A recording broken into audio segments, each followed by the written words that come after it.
Hello, everyone. Thank you for tuning in. I am Jaylee. This is JayLeesCorner.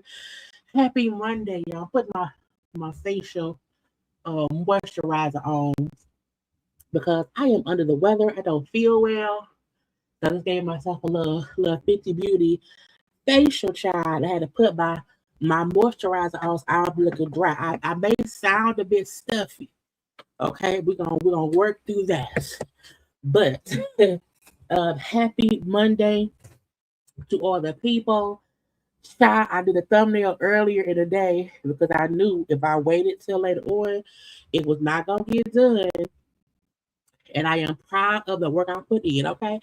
But y'all know, first things first, if you have not done so already, take a little second and make sure to subscribe to my channel.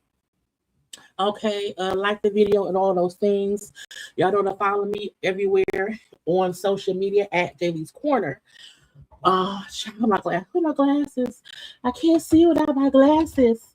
But I am last minuting everything right now because I did not plan on having to steam my face so that my nose could breathe.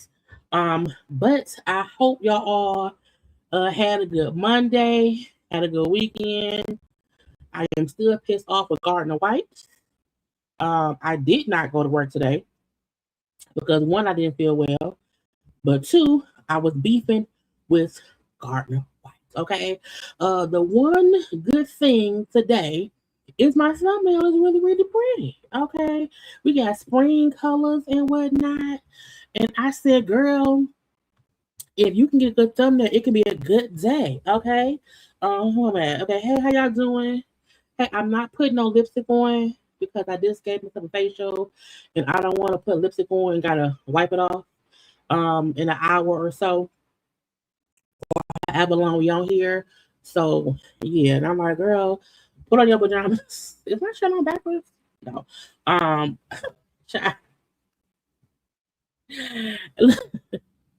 What Mariah at? Because I promise y'all. I'll do the best I can, but and all I got is me. Okay, all I got is me and y'all. Okay, I have not been on live since Wednesday. And even Wednesday, I did not feel like going. I never even did thumbnail for Wednesday. Okay, it was not. So we got things to get into. We're gonna watch Tasha K going off for having a whole little rampage because she had to file for bankruptcy because she was being crazy on these streets. We're gonna get into Dwight Howard's wife and her foolishness. Okay, and then other things. But so who shooting at Rihanna? I said, we're shooting at Rihanna. Now what y'all do that for?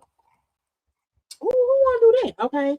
I'm just I know I'm late too because it was supposed to be at 9, but we here together. Okay, we are here together as one, and that's what matters. Okay. Hey, how y'all doing? Let me say hello to y'all. Okay, come on. Okay, look, yeah, you was look when we get a good thumbnail in here. That's what matters, okay? Because sometimes I don't be liking them, child. Now, I said, girl, you better. And so, quick thing, okay? I had to make this thumbnail do what it do. You hear me? Because Meg's dress is actually a bright blue. Okay, Monica's outfit was actually white. Okay, uh, Amy Lucci dress. I don't know. It was some other color. Okay, Tasha K dress is white, and I had look. That's the same dress for Tasha. That Tasha right there in the white. You see Tasha right there? Okay, same dress. I had to color the dress. I had to cut Tasha body out and make it match up. Okay, so when I tell y'all I do what I do with these thumbnails. Well, you know how hard it was to find a picture of the Dwight Howard. Okay, and some of that matches all that. Girl, look, bitch. When I tell you today, I said you better get a thumbnail together. You better get a thumbnail that look cohesive around here. Okay, but y'all know what's the video's up. Whatever you have not watched, go watch it. But I am very proud, okay, of making Tasha K dress a whole different color. Okay. Anyway, y'all, let me finish there. Like, okay, tell me how to get a labor of love. It was a labor of love. It took me forever. She get like an hour. Okay, child sprinting and saving and all these things. Okay, but again, we're gonna be in here forever long. I don't know how long. I can't breathe. Okay, my nose is all stuffed up, child. My throat is all itchy, child. To see, I need a live-in boyfriend to come make me feel better and whatnot. It's real warm here. It was like 60 something degrees today. It was warm, well, not warm. It wasn't cold. It's a difference. Okay, it wasn't cold, and I was trying to bring forth these spring colors. Okay. But yes, I'm going around and I don't. It could be my allergies, but I feel, you know what I'm saying? I feel, but I'm here. Okay, I'm gonna drink me something. Okay, I'm gonna drink me something, and then feel better as the day goes. I'm off work all next week, so I'm gonna tough it on out. Okay, I'm gonna tough it on out. Um, I'm not putting on no lipstick. I don't want to do it. Ain't gonna be no 3. I can't do the 3. I can't do the 3. Nope. I'm not gonna do it. Okay. But yeah. Okay. Hello to all people. I want to go ahead and get started because the longer I let me talk. Okay, let me share my screen because y'all see y'all be trying to get me. Y'all be trying y'all best to get me to be here all night. Okay, because y'all will allow me to be stuck here just rambling on. Okay, but y'all know we got things to get into, and y'all know I got a whole save screen and save things, and y'all don't be saying, "Hey, Jaylee, get to the point, girl. Move on, girl." Nope, y'all be letting me just chit chat and jaw jack. So I blame y'all. Okay. I forgot to even open up my Instagram. Child. Because I was over there on the couch resting and relaxing. Okay, trying to wrong button.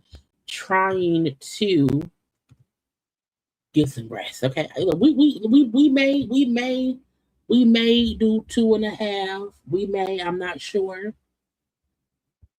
But I'm appreciative that y'all around here. Y'all, me stop with y'all. It's all like that. and whatnot. Okay, but I forgot. Let me open up the screen. I gotta see. I gotta see the things. Sometimes I have to see the screen in case it freezes and I be forgetting. I feel like my hair is on my face. I don't know what to do, Jesus. What am I supposed to do? I got some apps open, child. I can't see without my glasses. But sometimes if it freeze up and I can't see if it froze up and I don't be knowing if it's frozen up and whatnot, um, and stuff. Y'all, then we gonna be here all night. No, we ain't. We going to bed. Okay, it's bedtime, ho. I want to go to sleep, Jesus. I want to nap, God. Now, first of all, let me tell you how much I can't stand Garden White. Okay, I every 6 or 7 years, okay, I get a new mattress. Okay, that's just my thing. Okay, I want a new mattress around here. That's what it is. So I went to Garden White. Okay, on Saturday. I said, I don't want to order my mattress online. I want to go in there. I want to play around in the beds. I want to pop, pop, pop, and all that stuff. I want to bounce around. Ho. Went in there, you know, the man shot and got me to get the mattress I wanted. The first one he showed me was $4,000. I said, $4,000? Why would I want $4,000? Girl, what are you thinking? No. So got the one I wanted that wasn't $4,000. Okay. Was supposed to be delivered on Sunday with all my stuff. That whole thing was messed up. I had to go up to Gardner White and be like, why ain't my stuff how it was supposed to be? Oh, we're so sorry. We'll fix it. It can be delivered on tomorrow. Whatever. Okay, I got home, chilled out or whatever, got pissed off all over again and called them today and said, cancel the whole goddamn order. I'm pissed. I don't want the salesman to get the sale. Cancel the whole goddamn thing. I'll order it again. I'll go in myself to the counter and place the damn mattress. Leave me alone, bitch. So yeah, I called them and I canceled it. Cause I felt like this off of principle alone, I didn't want the salesman to get credit for that sale. So cancel the whole goddamn thing. Okay, cancel it. Get it out of here. Okay. So I'm gonna wait probably till next week and go and get me a new mattress and whatnot. I'm like, thank God I didn't get rid of my old stuff already. Y'all, I don't know what's going on with people in customer service and delivery. I'm like, how if I place an order for these things, how did y'all not put all the stuff on the goddamn truck? I don't get it, y'all. Anyway, this is true. Okay. What you mean move on? I'm gonna talk for 15 more minutes, okay? I'll be joking with y'all. I know y'all like me talking too damn much, but that's what I do. But yeah, we gonna it's my cleavage checking me, girl. Hold on now. I can't have my cleavage out, Jesus. Let me girl. I needed to because now I'm hot. Child, I'm hot. I should have changed shirts and put on child, I got another shirt, girl. Hold on. No, I don't. Wait, hold on. Hold on. Because I feel like I'm hot. Because this shirt is a child, I don't know what material the shirt is. But it's made for the warmness of whatever. I'm just 79 degrees in my house. I think I can heat it, girl. That's how I know I'm sick. That's how I know I'm sick. Because I'm hot. I'm gonna probably throw my lion shirt. Hold on. Hold on, y'all. Because I ain't want to be sitting around here, child. Getting hot and having hot flashes. I know perimenopause be kicking my butt sometimes.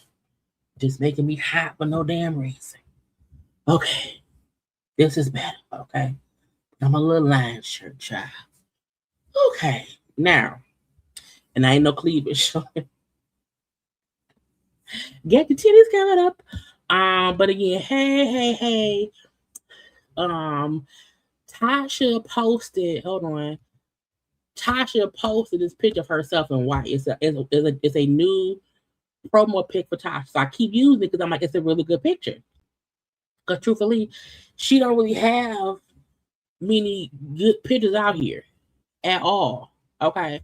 So I said, I want to use it again. And so today, I said, well, if I can change the white dress and make it the little greeny color, I'm cooking with some grease. And because I am a professional, okay, I said, girl, you out here doing this. I had to just change the color of the dress and I made it do. So yeah, she posted that picture. It's her new, I think it's like her new promo, I'm guessing, or whatever. But I always say, if you're a celebrity and you're in the news, you should always have picture yourself. If not, folks don't use ugly pictures. And I be trying not to be messy, but sometimes I can't. Y'all said cancel the whole order. Okay, cancel the whole order. Refund me all 14,000. Well, the amount of money. Cancel all of it. Okay, and whatnot. So I'm like, you ain't getting no money off me. Because this is the thing. I went in there and I said, this is what I want. And while I got, I wanted a firm mattress, you know what I'm saying?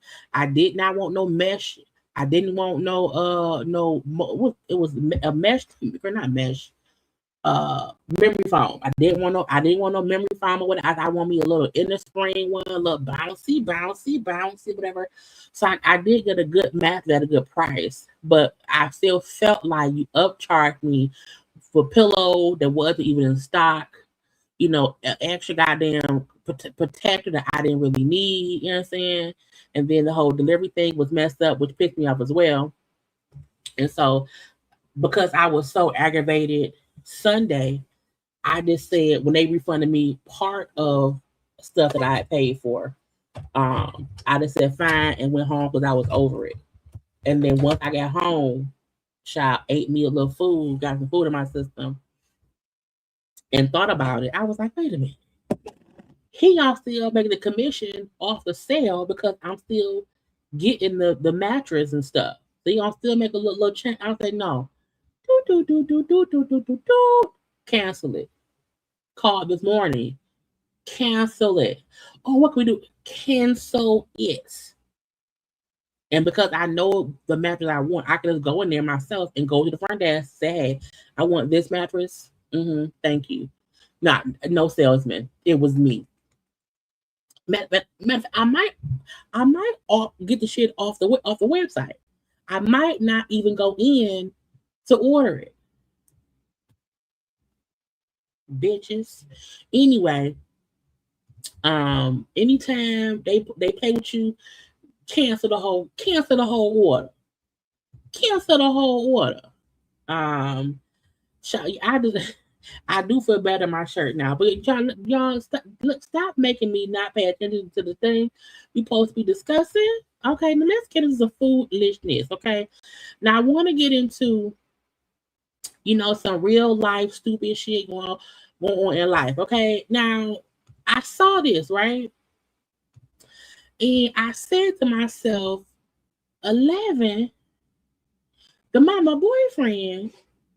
Oh, my boyfriend, you will put your hands on people. Now, I feel like we as women, as mothers and the people and all that, we have to not put our children in positions to even have to defend us in this way. Okay? Because no parent should want their child to have to bitty bomb somebody. Because, we out here with a person that's crazy and deranged. My nose. Oh my God. Y'all, I hate feeling sick.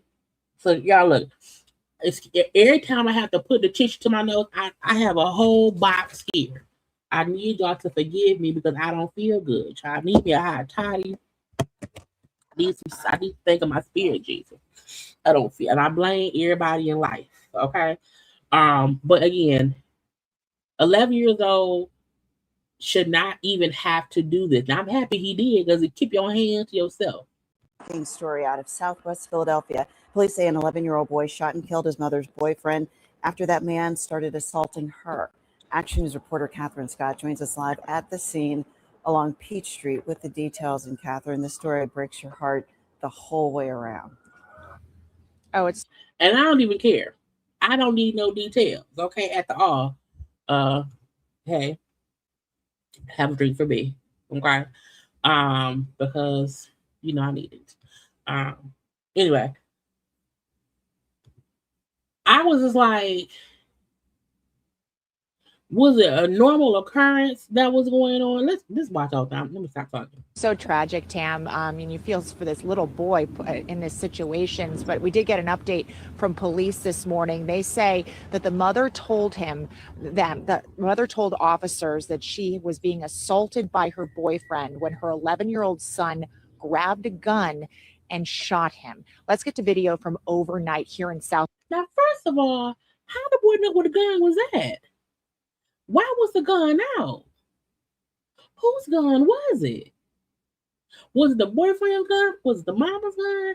Because to me, I don't think at 11 a child should even know about guns. So that, you know what I'm saying? Because God forbid he would have pulled the trigger and then killed the mama or other children. Because how he know how to aim?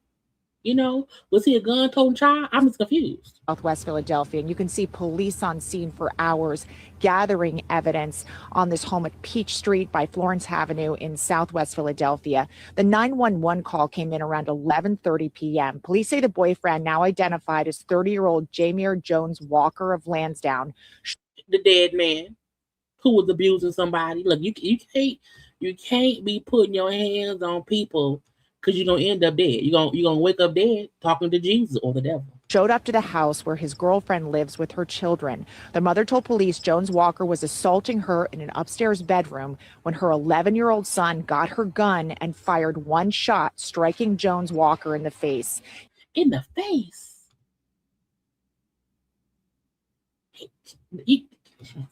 He was pronounced dead on the scene around midnight. Police were holding his Tesla, which was double parked outside. Police are investigating whether there was a history of domestic incidents at this address. Preliminarily, we believe that police were here in the past, but that's normally our normal protocol to get a premise history to see. Why are you so pale? Is he dead? Girl, he needs a Fenty Beauty. See if and how often police were called to this location. And police say everybody remained on scene after the shooting and that they're cooperating with investigators. We're live in Southwest Philadelphia. Child, who in the back waving? Bitch, that'd be me. Look, at the end of the day, I feel like, it's great that the boy was able to defend his mama, but your child should not have to defend you from your boyfriend.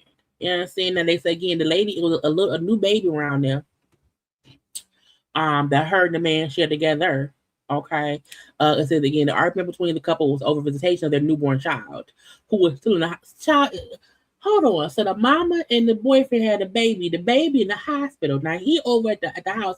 Why are you coming to talk to me about visitation? The baby not even here. Okay. So at the end of the day, dead man is where he's supposed to be. Because don't come over here fussing with me, fighting with me. Okay. But now this 11-year-old child then had to incredibly was able to find the gun, hold the gun, shoot the gun in a way that killed somebody. I'm like, child, has he did it before?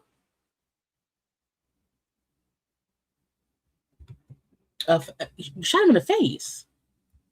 Hey. Okay, pretty mama. Girl, anyway, we're going to hope that little boy gets some therapy. Okay? Because what you don't want to happen is you also don't want to create a monster. You do not want an 11-year-old feeling like, oh, that was fun. You know what I'm saying? So it's horrible because it's trauma to him. And you also don't want it to turn into something else. So people, men and women, we don't hope and pray that you do not put your children in positions where they have to defend you. And only because the police said that they think that it was some issues before. The police had been called before, meaning the son probably had witnessed the mama get beat up before. And he was tired of it. Bitty bitty bum bum. Okay. So again, keep your hands to yourself. Okay. Now, weird shit here in Detroit, Michigan. I said, now hold what is we doing? Okay. Now, for the most part, y'all, I promise y'all, we are regular ass city with regular ass people. Okay. We don't really be on that crazy stuff. So when crazy things happen like this, I'm like, what did you do? Were you born here, sir? A Detroit police officer has been arraigned after the people say that man was out here using the lady's phone while she was being arrested. Okay. Got her phone, sent himself explicit photographs and videos from her phone. So, bitch, first of all, I can't imagine. I'm being arrested. Okay. The police have my phone. And while I'm being arrested, the fucking cop got my phone, sending him not because in my phone, Lord, it's some things in there. Okay, mind your business. Okay, I would be mortified to find out that someone went in my phone and sent themselves my private stuff from my cell phone. So again, while she was in custody being arrested, he took her phone. We had her phone. Sent himself explicit photographs and videos that she had her phone to himself. Okay. Officer Durand Martez Crawford. Okay, been a cop about 5 years. He was involved in a traffic stop involving a woman driving a car that did not have insurance or registration. Doing a stop. Okay. Officers also learned she had a probation violation warrant and arrested her. So again, she was out here riding dirty. That happens. Many folk that's gonna happen a little bit around here. Okay. Maybe possibly. Well, what happened? Is someone here? No.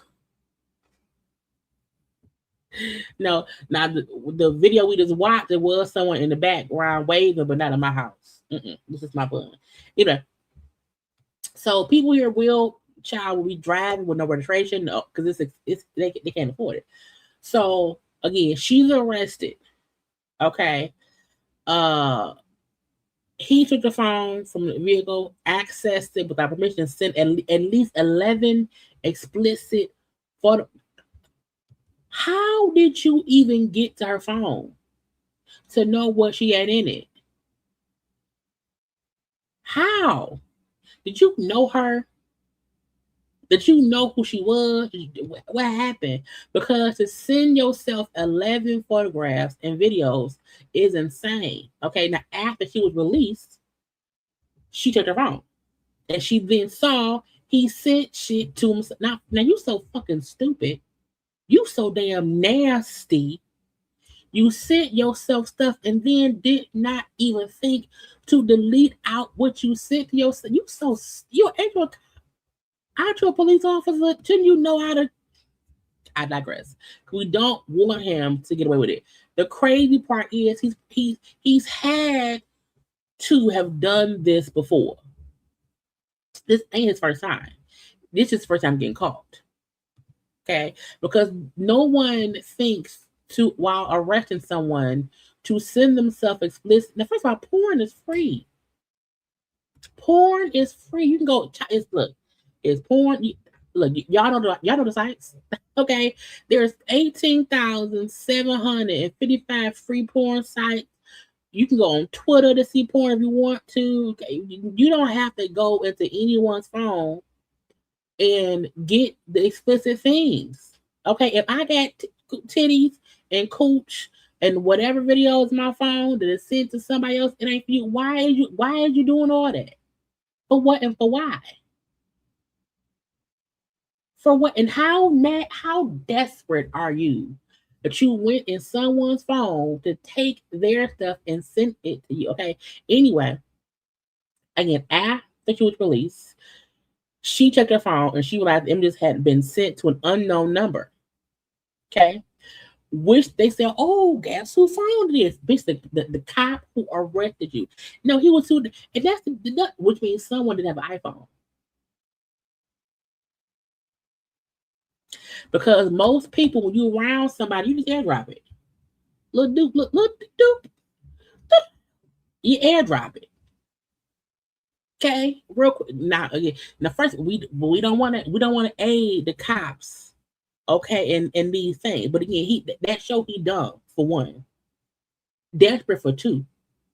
And again, this probably is not the first time he done it.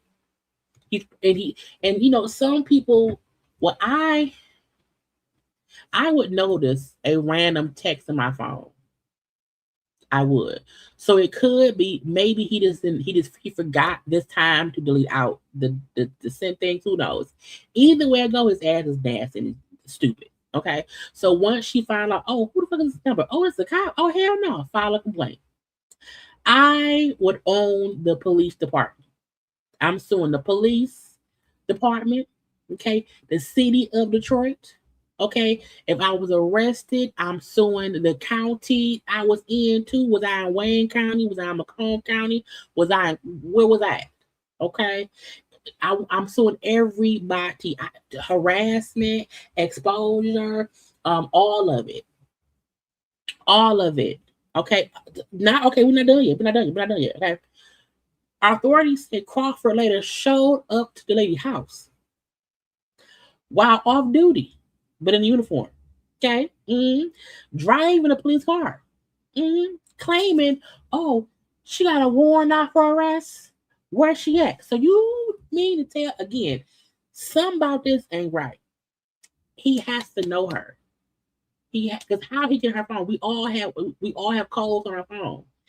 For him to get in her phone, send himself the text of the things. Okay. Then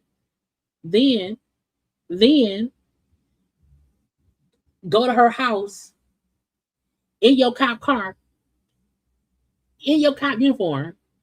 Where's she at? So he's now facing charges, okay, including using a computer to commit a crime, interfering with electronic communications. A judge issued a $100,000 bond.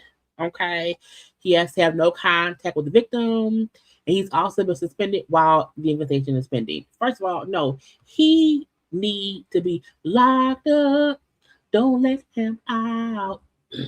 Don't lock up, sir. Stop. They're going to think that you are a perverted cop helper outer. You can't get out. You can't be giving them what to do.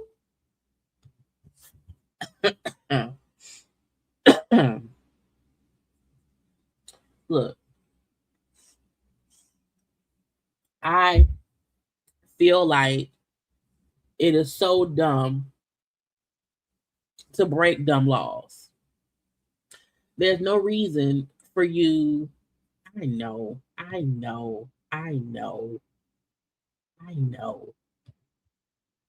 It's so dumb to do any of this. When you're a cop, they can trace your locations and your movements. They can trace your cell phone. Okay, they're gonna now look into any other arrest. They're gonna probably ask you, "Hey, were you arrested by Officer Nasty? Okay, did Officer Nasty have your phone? Because he might have sent himself your naked sexual things. Let us know." And that's an invasion. That's an invasion. That's all. Could it be sexual assault? Not assault. Harassment? It could at least be sexual harassment because you took my personal explicit sexual things and shared it. I don't like it. I don't like it at all. And him going to her house was like, what were you gonna do to the house? Thank God she wasn't there. Me and the child, look, it's dangerous out here. You think you can meet somebody, they nice and respectable, child, and y'all can hang out and have a good time, child, and bump uglies or whatever. He's a whole crazy person. You can't even get arrested without a perverted police officer going through your phone and sending himself your news or your stuff or your, you know what I'm saying? You could have been finger popping yourself. You could have been whatever. Also, I heard, I don't know, but they say if you have explicit things in your phone, put it in the hidden folder. I heard you can put stuff in your hidden folder that folks will need a code to get into. Okay. So if you have things on your phone that someone sent you or you send someone that you want to keep just in case, okay, put it in the hidden folder. Okay, put a code with the hidden folder because this is the thing.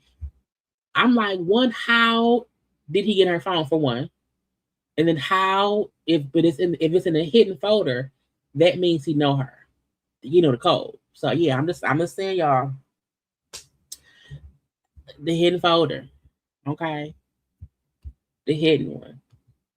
But you shouldn't even have to hide your shit because it's your phone. But in case someone, you get kids and grandkids, that's what it's for.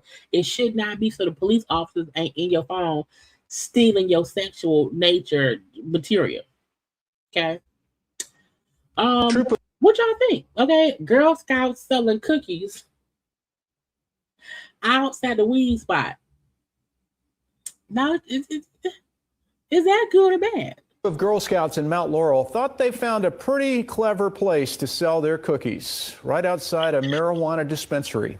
News 12 New Jersey's Christine Quayle tells us their local Girl Scout chapter, though, didn't think it was such a good combo. Especially if I'm freshman, I come out here and get a couple cookies. Marijuana for when you want to wind down for the day, and cookies, well, for what happens after you smoke. The munchies. That's why Daylight Dispensary and one of the local Girl Scout troops in Mount Laurel thought it would be such an ideal partnership. That's smart. They not in the place selling weed. They not in this. They outside the building. Okay, that's a look. Because you give me a good Samoa cookie. Give me a Samoa, I need some coconut and some chocolate. Okay, that is a brilliant idea. So 2 Fridays ago, the girls set up shop in the parking lot. I think that they were very pleased with the amount of cookies that they sold that day. I didn't get a true count on how many boxes of cookies they sold, but I believe it was a lot. A lot was sold to our staff members as well. Because everybody high. But the feedback from our customers was overwhelmingly positive. So the dispensary says the Girl Scouts were set up right here, and customers were loving it, buying boxes by the armful. But after just one visit, well, owner Steve says they were told by leadership there wouldn't be a second. At this point, we're not scheduled to have them back at any point soon, but doors are always open for the Girl Scouts to return. I would have absolutely hit their table and probably bought them out because, some of the strains here give you the extra munchies, and Girl Scout cookies, Thin Mints, Moas, they would have really hit the spot. It's not crack. It's weed. It's weed. Weed is a legal drug. Is government funded and ran. Okay. Well, it's smart. It's smart. Okay. Put the things around there. Okay, it ain't like they selling cookies next to a brothel. Okay, they say, hey, you been sucking dick all day. Hey, if you suck dick all day, you're gonna get tired and you're hungry. Eat a cookie. It's not like they're at some illegal business doing illegal things and giving them munchies and cookies. It's not what they're just saying. Hey. If you're going to get high, you're going to get hungry, you want some cookies? Okay, we can't sell the cookies in the parking lot of the weed dispensary. Go next door. Again, it's not crack. It's not a crack house. They not out. Do crackheads get hungry? I don't think they do. No, they do. They do. They do sometimes, I guess. But again, I would be like, good job. News 12 reached out to the Girl Scouts of Central and Southern New Jersey, and they told us, quote, Girl Scouts can set up booths outside of businesses that they would be able to enter and purchase something. Troop of Girl Scouts in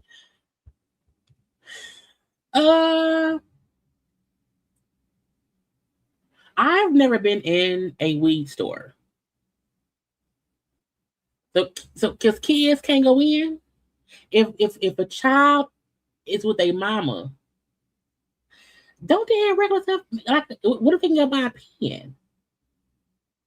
I mean, I get it. You know, kids can go buy weed from a weed store. Okay. But I don't know if kids can go into a weed dispensary and maybe buy a pack of paper. Okay. Now, do they sell paper? I don't know. Do they have pens the kids can purchase? Okay, you have to be 21 and over. I mean, there's some fucking haters. It's Girl Scout cookies. They're not promoting crack cocaine. They're not promoting heroin. Anyway, child, let me go. Can I open up a Girl Scout cookie business and just put it next to the dispensary? I don't know. Anyway, they said don't do that no more. Stupid parents. Okay, we have some dumbass parents. Okay, a Baton Rouge mother arrested after her kindergarten age daughter took a loaded pink Glock to school in her backpack because the mom said, I forgot to remove it. Why was the gun in the backpack? At what point does anybody put a gun in a child's backpack? How do you forget? Why was it in? Anyway. Mom is behind bars after a loaded gun was found inside her child's backpack. Loaded? Now, this happened at BR Flame. EBR Sheriff's Office says the student's mom, 36-year-old Venetia McCrae, confirmed the gun found belonged to her, saying she forgot to remove it before the child went to school. Now, she's charged with contributing to the delinquency of a juvenile. Now, we looked at Louisiana law. Generally, it does not explicitly require firearms to be locked up at home, but there are regulations regarding safe storage for children in cars. Mom is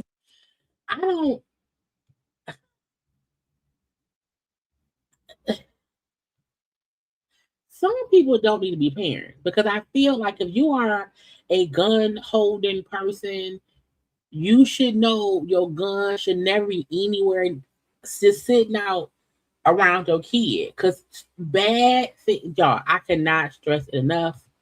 Bad things happen when adults leave guns out around children. Okay? Bad things happen. So for the mama to say, I just forgot to remove it. Why was it ever out? Okay. Again, a loaded handgun was found in her backpack she was at school. Okay. A student showed another student the gun, who then told the teacher, thank God for snitches. Okay. Thank God that someone thought, let me tell an adult. Okay. The teacher then checked the backpack and found a pink Glock 9mm handgun loaded with 10 rounds. Bitch, who you finna kill?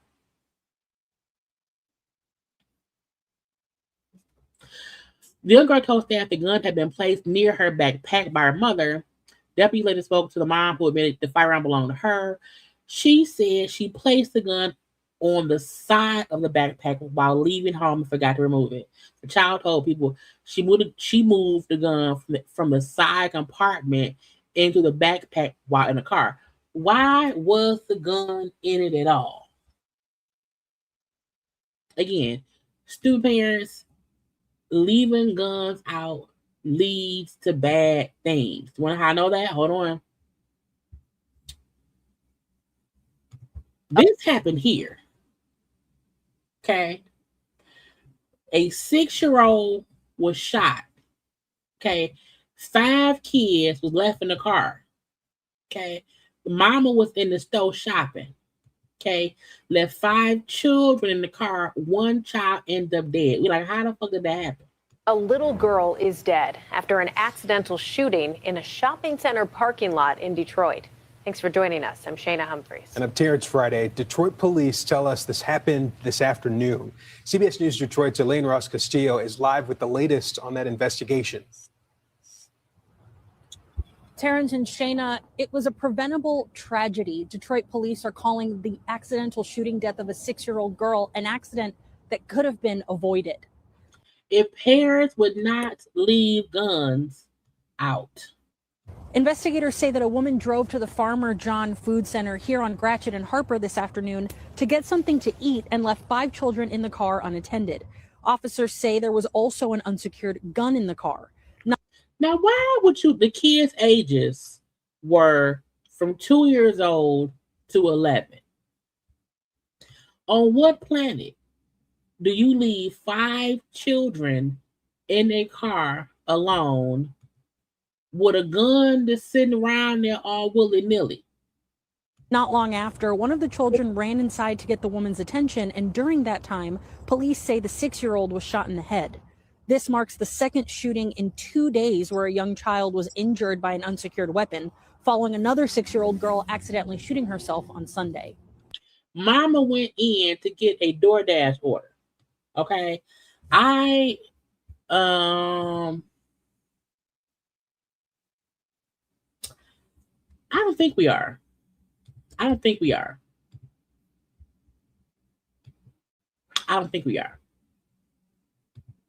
But this is stupid. Investigators say the boy told that his mother always keeps a gun in the car and that he knew the weapon was real, but didn't know it was loaded. The mama first said she did know it was in the car. Later said she wasn't sure if she removed it.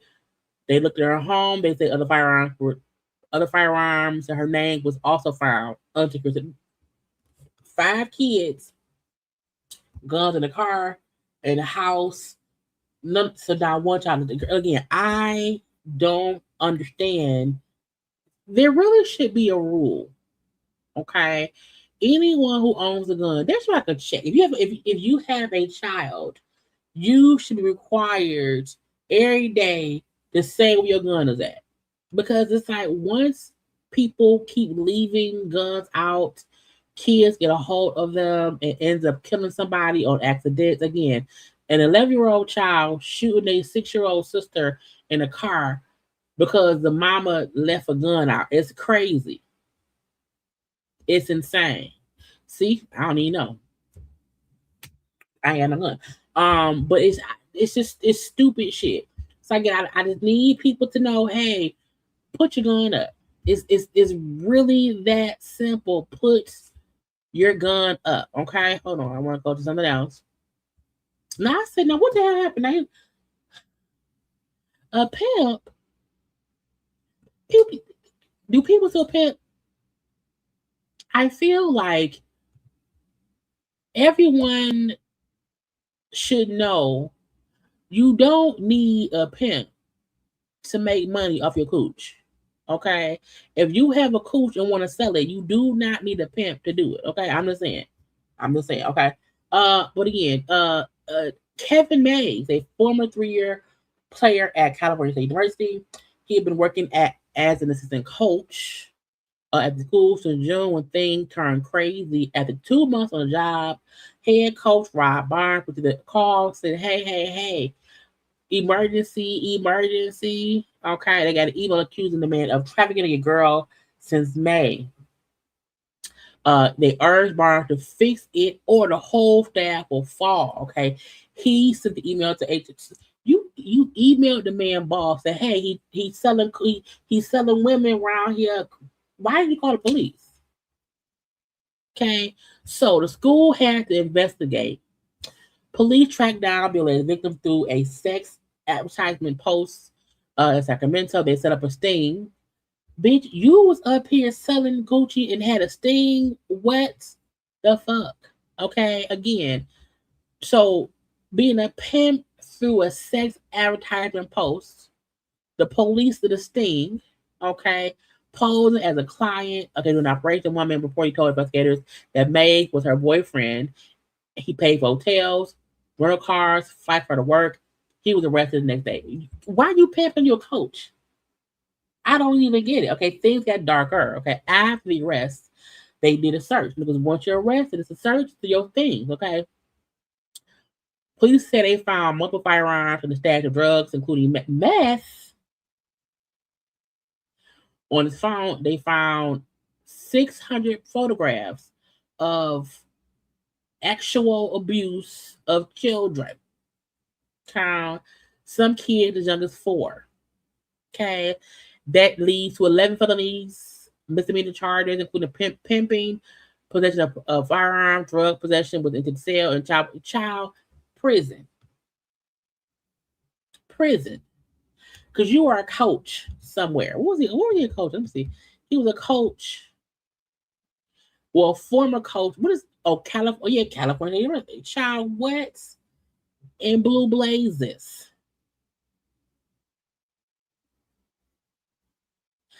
This is also proof there needs to be stricter guidelines, resources, research into anyone who is working with children.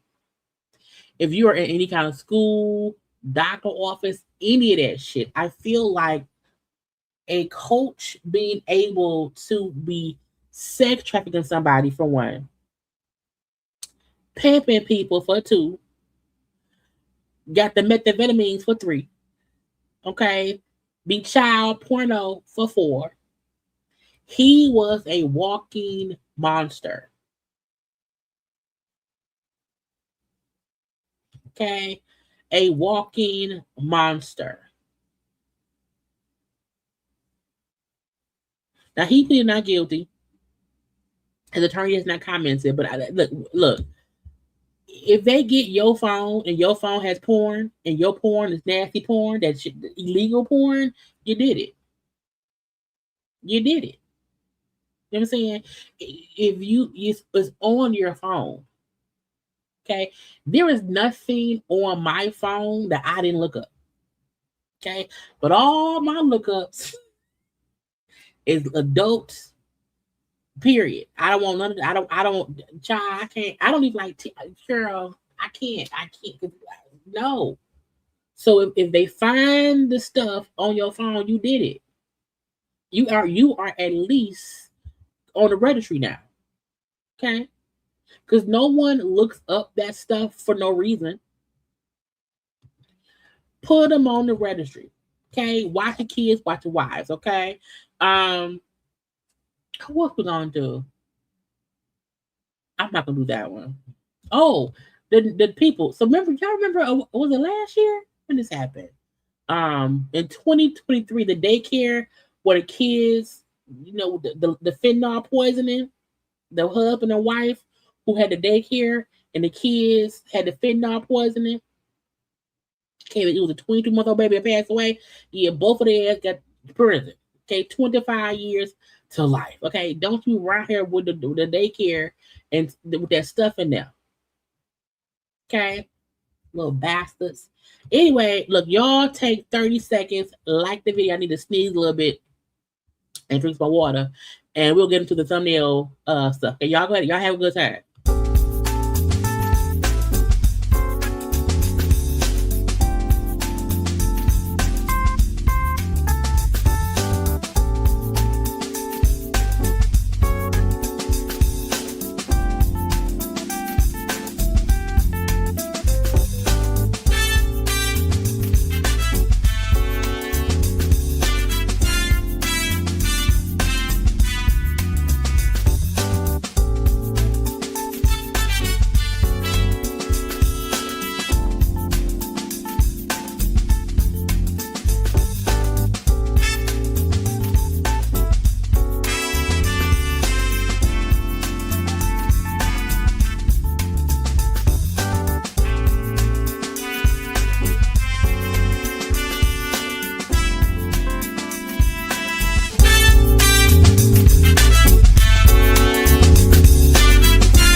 we are back. Okay.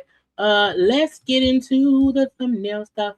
Well, first of all, Reverend Jaylee Jackson's funeral was it Friday?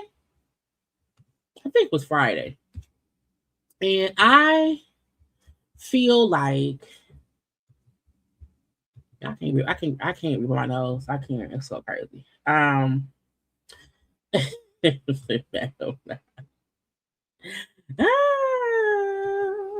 I keep saying I'm gonna do a Bishop Robbery like recap, like watch an old live of his. We can laugh and talk. I haven't thought about that. But Reverend Jaylee Jackson, okay, if on Friday, it was an all-day funeral. Okay, I said, bitch. First of all, I mean this in the most respectable way. I'm not trying to be disrespectful to anybody who is, who has earned the praise and worship and I get all of that. Okay, I am fully aware. I fully agree with people having to memorialize people in the way that they deserve. But I feel like that should not happen at a funeral. Okay. I feel like there should be a difference between a casket and body sitting up front, and we up in this church, child. We up in this convention center, child, for 6-7 hours. That thing was on at like 11 a.m. Bitch, it was like 4-5. I said, they still going? Child, he want to get to the upper room. Let that man rest in peace. And there needs to be some kind of agreement of the Black delegation, okay? That when people we love pass away and we want to memorialize them, I just feel like the casket and the body should not be sitting up there for all those hours. That's not what a funeral is for. Okay, Aretha's funeral was 18 weeks long. Okay, Aretha had a casket change, outfit changes. Okay, was take all freaking day. That was too long. That was too long. Okay, she had multiple services. To me, that's almost a mockery of it. Now, I get it. We want to honor and give praise and celebration and all that. I like, girl, we don't need a 8-hour televised funeral. We don't need that. Okay, I hate funerals. I hate them. I think after my dad died in 2015, that's the last funeral that I can not remember because I was so out of it. You know what I'm saying? I'm like, they're not fun. They're not. And for me, I'm like, Jesse Jackson, may he rest in peace. Everybody's saying the same damn thing. Jesse was a great person. Jesse, y'all all are repeating the same genre of story. And see, but your daddy funeral ain't last for hours and hours. Well, he was in 2 states. But I think it is a disservice to the family because if this my daddy, if I'm Reverend Jesse Jackson's family, I don't want to sit here with you motherfuckers for 6-7 hours. Or y'all say all this shit for hours and hours. No one should be up there talking.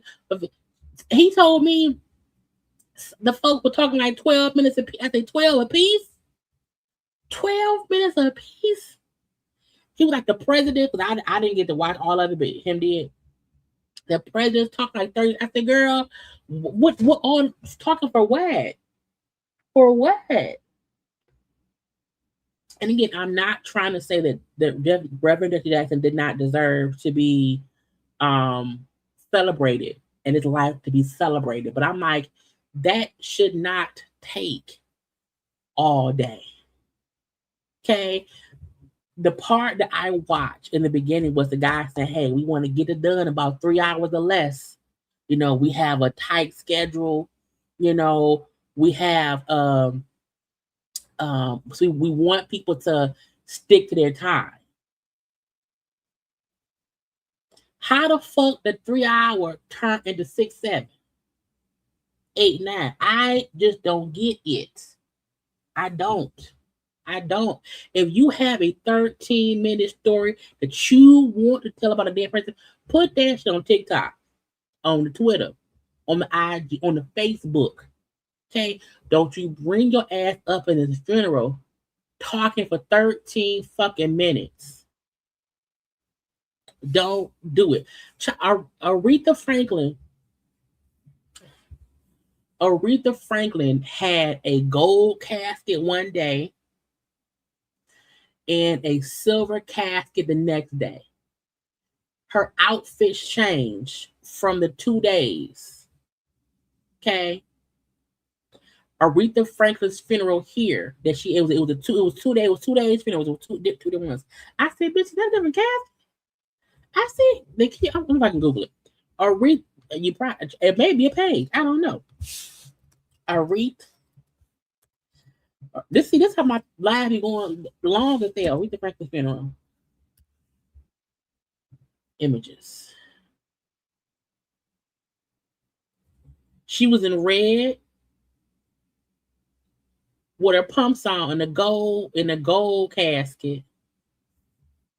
Where is it? And what the other one? And then she was in like a bronze color casket in white, you know, in gold. I said, bitch, who changed the clothes? God, Google Aretha Franklin's funeral. And there were 2 different caskets. I'm not gonna show it here. I'm not gonna be disrespectful. There were 2 different caskets, and her outfit changed. At that point, you're doing too much. Okay? Funeral should be a maximum 2 hours. That's it. That's all. When we have celebrities, or we have, child, my brain is on. Oh my God, my brain is pausing on me. People who matter, not the folk don't matter, okay? But celebrities and the political people, okay? The political folks. I get regular people want to pay their respects. They want to go around there. They want to be in line. They want to see the casket and all that. Bitch, put that shit on StreamYard. Stream it. YouTube. Then YouTube, because they had the thing on YouTube. They had commercials. I said, bitch, not like an ass on the man's funeral. I said, oh, that's an ad. That's a dead man's funeral. What is we doing? And I just feel like it's only my nose is running. I'm trying to entertain y'all and then deal with my sickness. Okay. But I feel like having these 4 hours funerals is insane. They gotta be hungry, thirsty, gotta pee, child, wanna change clothes, it's hot up in there, all them black folk or whatever. It's too much. I said, this is too long. Nobody's funeral should last that long. And then she'll be yelling.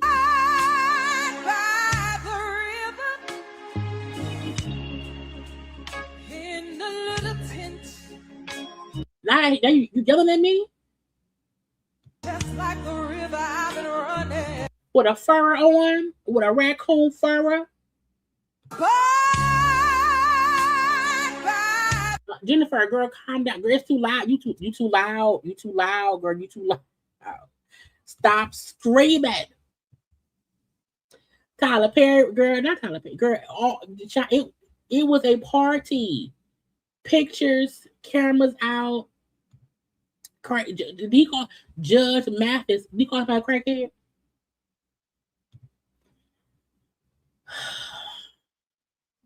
Imagine you at your dead daddy funeral, okay?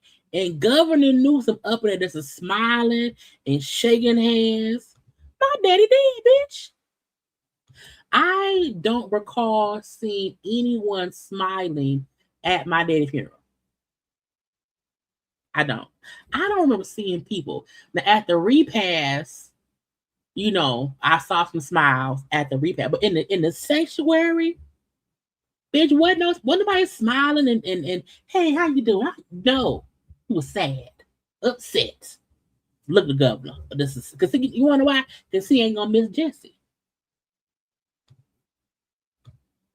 Okay, Dr. Cornell West around there looking the same as he always look in the blacks. Reverend Al Sharpton looking thin as hell. Come on now, Reverend. Anyway, my point was, I need us. Okay, I need us to whoever the next person that died that we love is. We need to have a meeting, and we need to say, hey, if you have something you want to say that is going to take longer than 2 minutes, put that shit up on IG the day of the funeral and let us play it. Don't you have 13 to 35 people coming up and talk for 20 minutes apiece? Dead body up there that's hot in that casket. Food in the back at the repast getting cold.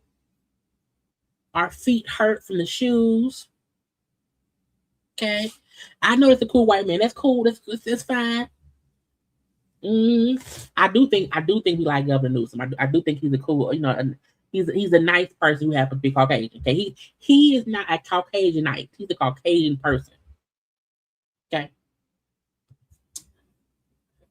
But I just feel like, no. My uncle funeral, my uncle who died, his funeral was, we at the memorial. He's in Vegas.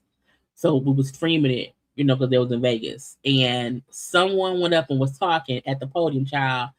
Talked for about, maybe like 5 minutes. Drinking liquor from a water. I said, did you just liquor? Drinking liquor from a water bottle.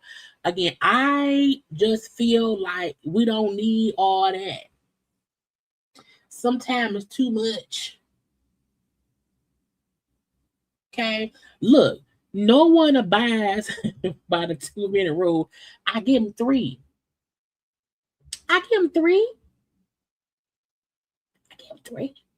But him told me it was people talking for like 10, 15 minutes. The president spoke for about 30.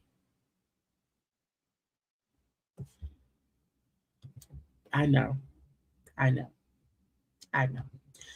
No one needs a 30-minute talk. Now, I didn't, in defense of myself, I did not watch it in full. I did not go back to watch it either. I don't need to. Okay. Jesse gone. He was a great man. You know. Some folk liked him, some folk did not. You know.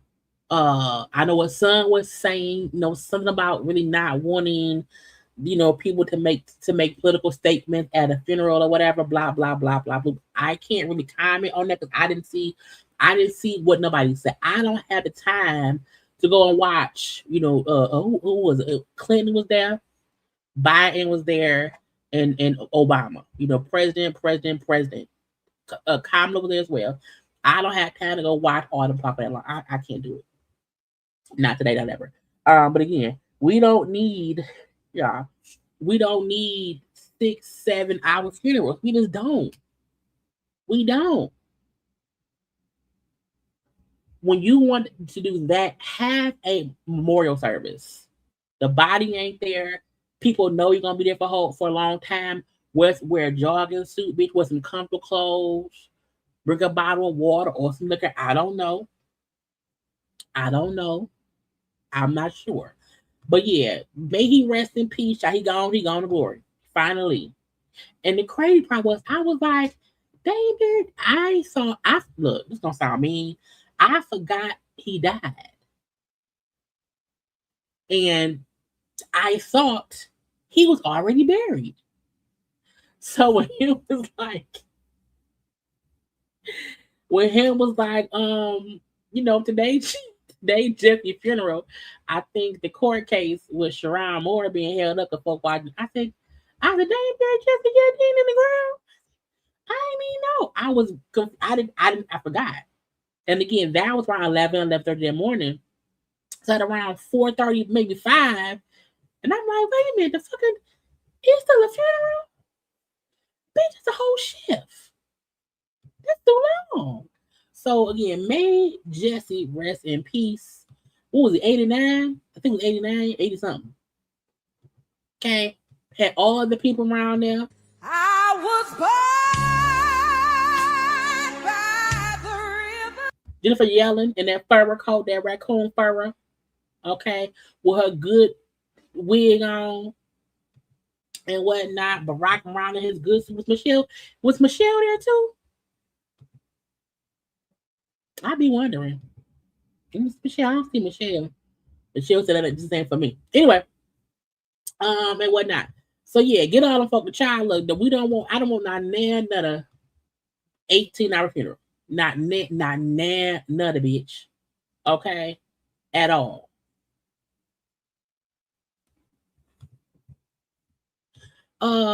Speaking of, now, y'all know that, Pepper from Salt and Pepper, and Tretch daughter wanted to box, right?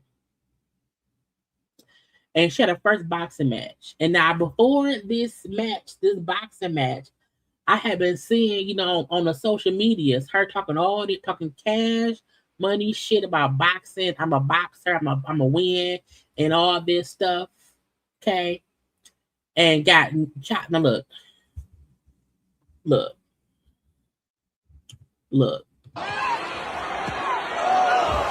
I said, oh Lord.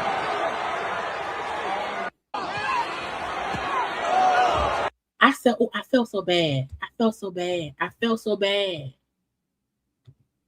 Oh God. It's because she fell so hard. You know what I'm saying? And her nose was bleeding, child was dangerous. Now, the lady she fought was like a 2-time gold medalist boxer around here. But she got knocked out in the second round.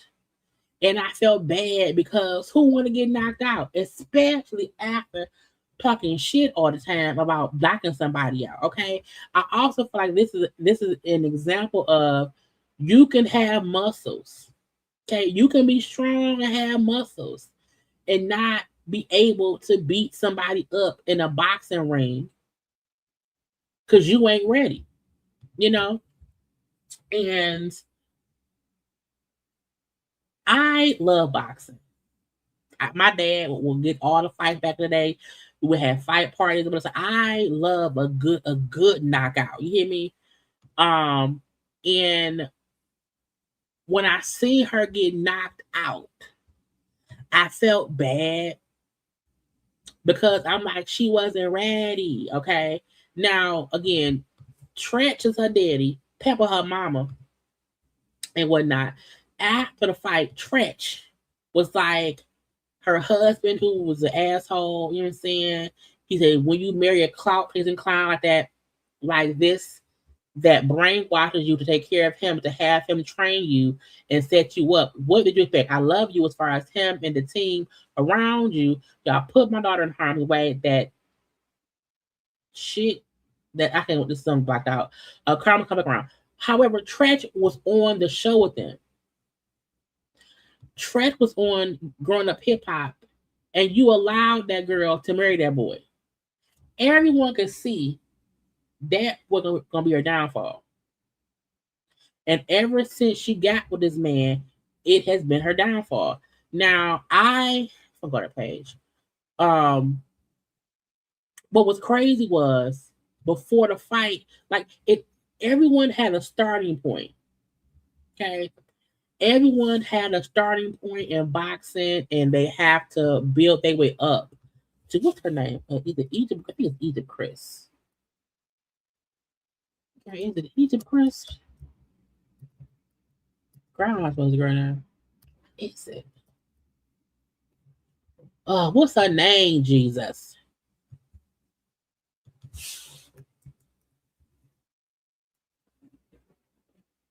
Egypt Chris, there you go.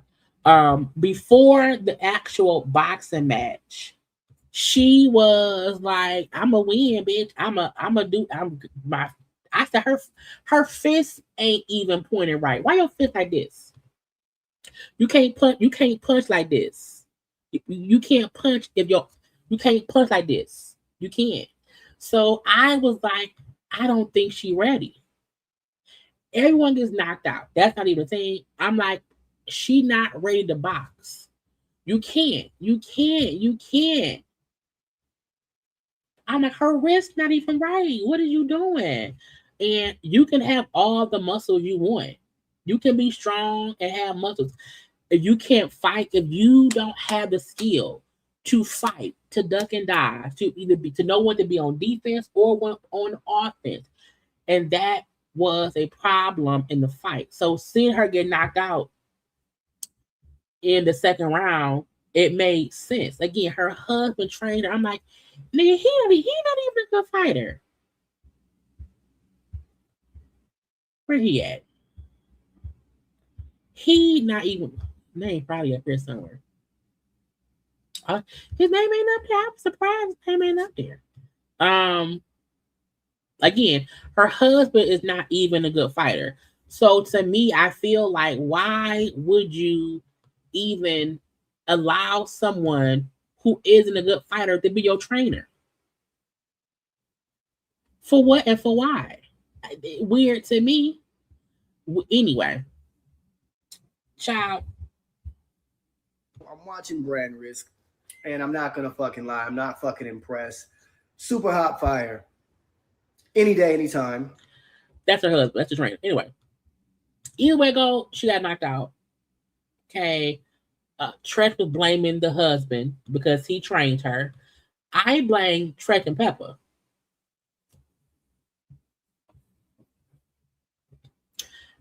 Because y'all watched this girl get with him, and she changed once she got with him. Like, she completely changed who she was, how she was to fit him. And now she out here getting knocked out of round 2. Okay. Where am I? I don't know. It's sad. It's very, very sad. So again, I was like, girl, and Tretch, you allowed it to happen. I don't have what do you want me to do? But hopefully she gets, she said, I'm gonna keep fighting, girl. Don't. It might not be your thing. But I'm like, damn, girl, I was like, that was a hell of a knockout, girl, on the floor. Sharon, is it Sharon or Sharon? I think it's Sharon. Sharon Moore, the coach here in Michigan, who was arrested all over the news for stalking, or I feel like it was a whole bunch of stalking, like assault, some DV stuff, breaking it. It was all these charges or whatever because he was fucking his assistant, got fired, went up her house, acting a fucking fool, got arrested. Okay, but in courts, because come to find out, there never was any history of any DV between them. Her civil attorney kind of lied to get the warrant for him. The police and them did not tell the judge, hey, they have a working relationship, so you can't make it seem as if him calling her or texting her wasn't work related. So all the stuff came out before anything else happened or whatever. And so what was supposed to be an evidence hearing was pushed back like an hour or so because he got a plea deal. So they dropped these serious charges. Let's see. He will only be facing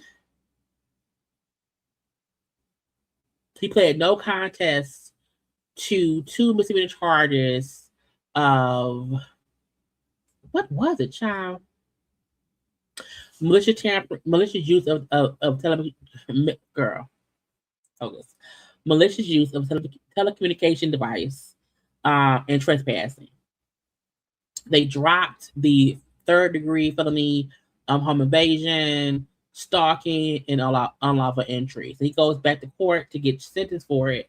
And when the prosecution was like, yeah, we plea deal, we're gonna drop the other ones, we're gonna keep it to little misdemeanors. Now the judge did make him on the tether. So he still has the tether on his leg or whatever. His wife was there, child holding his hand and stuff. He gonna sue somebody. I feel like he gonna sue. And his lawyer said the reason he's pleading no contest to the 2 misdemeanors so that if someone sues him civilly, they can't use him pleading guilty to the charges. And I'm gonna say this. When you fucking somebody, don't lie. Okay? If you are fucking somebody and you know they're married, don't lie. You know they're married. You know the situation. There's no point in lying. Okay, that's part 1. Part 2, once he got fired, he should have never went to her house. Had he never went over there, none of this would have happened. So that's his fault because he put himself in harm's way by going to her house and this period. Okay, that was his fuck up. Now, in hindsight, I do think the girl set him up. I think that's why before she went to his bosses, she got a civil attorney. Okay? Because I think she always planned to sue someone civilly. That's why when he went to her house that day, she called her attorney and not the police. If I fear for my life and my ex who's been stalking me and harassing me and beating me up is at my door, I'm not calling a lawyer. I'm calling the police. So part of me do feel like she did set him up. However, he fell for the bait. You have a whole white wife at home, a whole white mistress at the other house, okay? You up here risking your life, for Wonder Bread. Even if she was black, let's take the race out of it, okay? Either way it go, you up here risking your livelihood and your freedom over coochie. Over coochie. Now, the girl was wrong for going and snitching to the board, to the school, because you knew it. Y'all knew up front, fucking each other was against the rules. If you're gonna fuck anyway, you can't snitch when the fucking is over. You can't accept the raise, keep fucking and sucking, and then when whoever made the decision to no longer, bang, now it's revenge time. Now we don't know if maybe he told her, hey, I'm not gonna leave my wife, it's over, or whatever, or we don't know. We have no idea. But she don't work here no more. They did not renew her contract. He got fired or whatever. He got lucky in these charges being put down to as least offensive as they can, based on the evidence, of course. But again, his dumb ass should have never went over there. Period. Okay, when you banging somebody, be honest. If you don't want to bang no more, say that up front and let me be, bitch, and I'm gonna bang somebody else.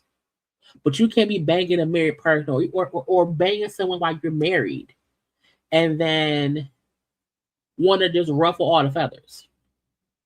So if he told her, hey, I can't leave my wife, and she got upset and snitched, or if she said, hey, I don't want to fuck you no more, and then he got upset, we don't know. Either way it go, stop banging married people. It's not safe. It just isn't. let's get to the people. Because has it been 2 hours? Oh, that's only an hour and a half. We right on time, girl. Yes. Okay. One, I don't know who said Queen Latifah was dead. That I guess it was a rumor that Queen Latifah had died, and she said, "I'm okay." 100%. Okay. Can't believe what you read on the internet or see. Can't believe nothing now, right? Now, whoever killed Queen Latifah, why would you do that? Okay, she ran the amount of business, lead Queen. So she said, "I'm not dead. You can't believe what you read and stuff. So I'm okay. I'm alive and well. I'm not dead." I hate those fake hopes. That's weird to me. Don't do it. Okay. Also, Brandy and Monica, okay, will be at Essence Festival, okay, 2026 on the 4th of July. I said, come on out, look. Brandy and Monica said, oh, we're going to ride this thing forever. Okay, we are a dynamic duo. Okay, we are together in this. I said, I love, oh, is it the whole thing? Oh, great.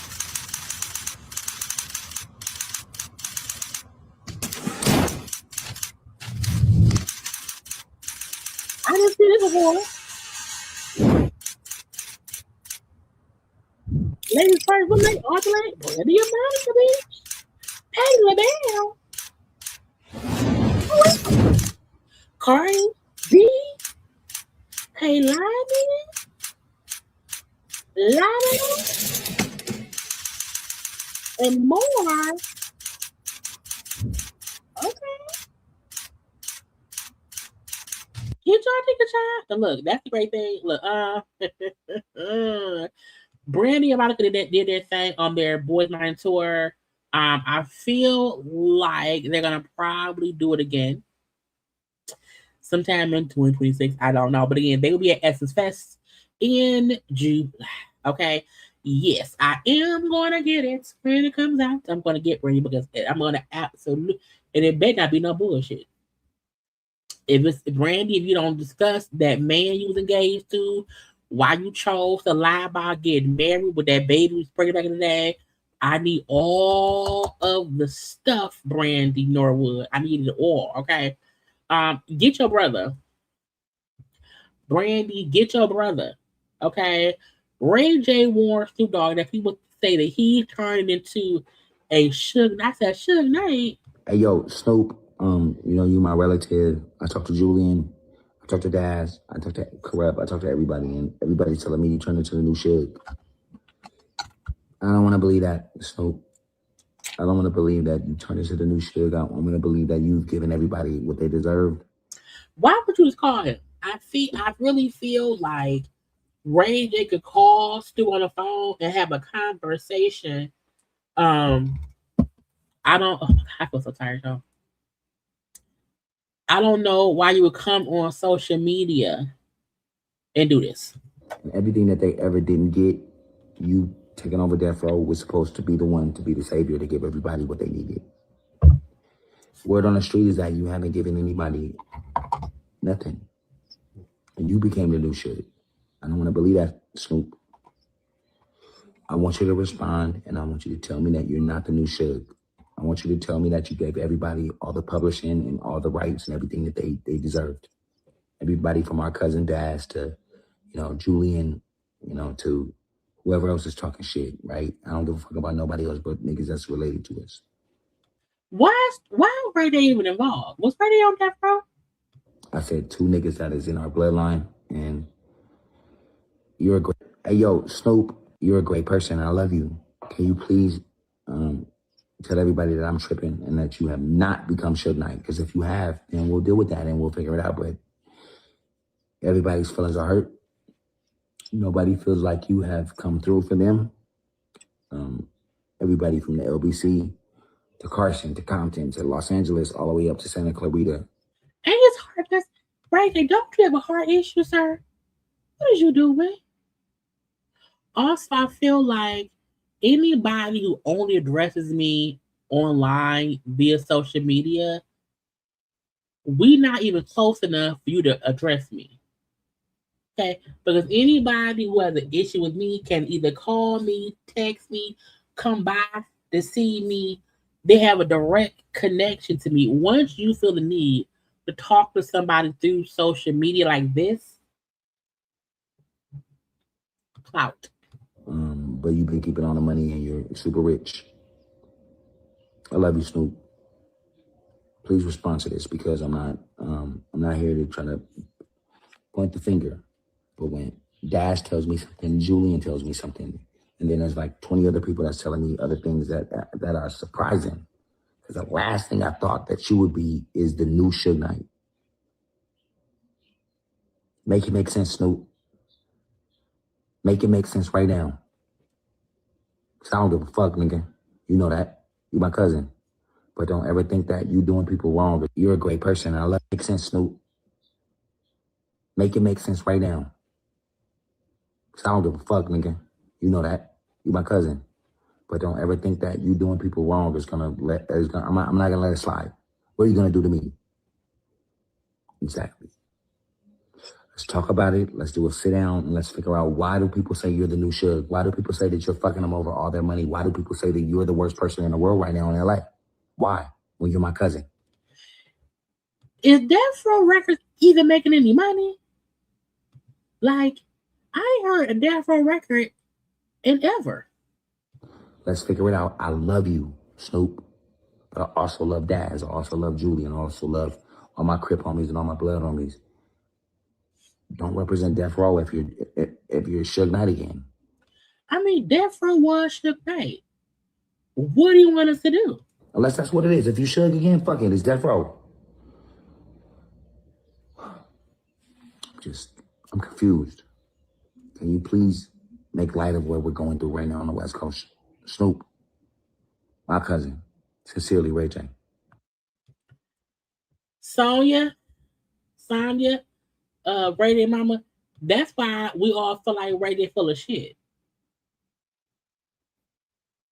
Is he? Well, you know, I haven't listened to the album yet. Who signed him? Did Snoop sign him? Put your contacts in and ask October who signed his contract. Ask him, is he getting any monies? I gotta find out. I know you the sports department, and you not in the contract department of JayLeesCorner, sir. But I'll send you an extra payment this month. Also Snoop signed him. See, that'd be the weird thing. You know, if October London is a new artist who I know folk like, he's on my list. He's on my list. People to know my title. Hold on, what title? I have him in my list. I have his album around here. Can't take another heartbreak. I have Jagged Edge, Benjamin Clementine, Olivia Dean, Stevie Wonder. I thought I had him in here. Did you mention him to me? Oh, I do. I have October Nights in here. Is that the new one? I just feel like if October London is a newer artist on Death Row, who has new music on Death Row, who's making money on Death Row, could it be that the old artists who are not making current music don't have no money coming in? Because I mean, I'm not, listening to the old Dog Pound. Okay, ain't no fun if the homies can't have. I'm not bumping that in 2026 at all. Okay, but I do wonder if it could be that because these are older artists who were under Suge Knight's stuff, and if Snoop not owns it, maybe Snoop is only dealing with the new shit. Maybe he not worried about the old shit. I'm not sure. I don't know. Okay, but Ray J, go sit the fuck down. Okay. Also, look, I don't know because I put Doja Cat on the thing. Doja Cats. Doja Cats. Yeah, this is a really good thumbnail. Yeah, this is a really I did my I was to not feel well and still put out a good thumbnail with all the colors match. I feel good, ho. But Doja Cat was around here. Now I don't know who Timothy Chalamet is. I don't know what he played on. But he was having a conversation, child, around here. And he was discussing opera and ballet. Now, am I an opera ballet girl? No. Mm-mm. However, I still fully recognize that opera and ballet has their own genre of fans, their own genre of celebration. Ballerinas, child of opera, singers or whatever. So I would never dismiss it. Okay. But Dwight, ain't dating one of the Kardashian girls? I don't want to be working in ballet or opera or, things where it's like, hey. Now, Matthew McConaughey. He looks old now. I'm like, was it registering to him what was saying? And keep this thing alive, even though no one cares about this anymore. All respect to the ballet and opera people out there. Now, again, hold on.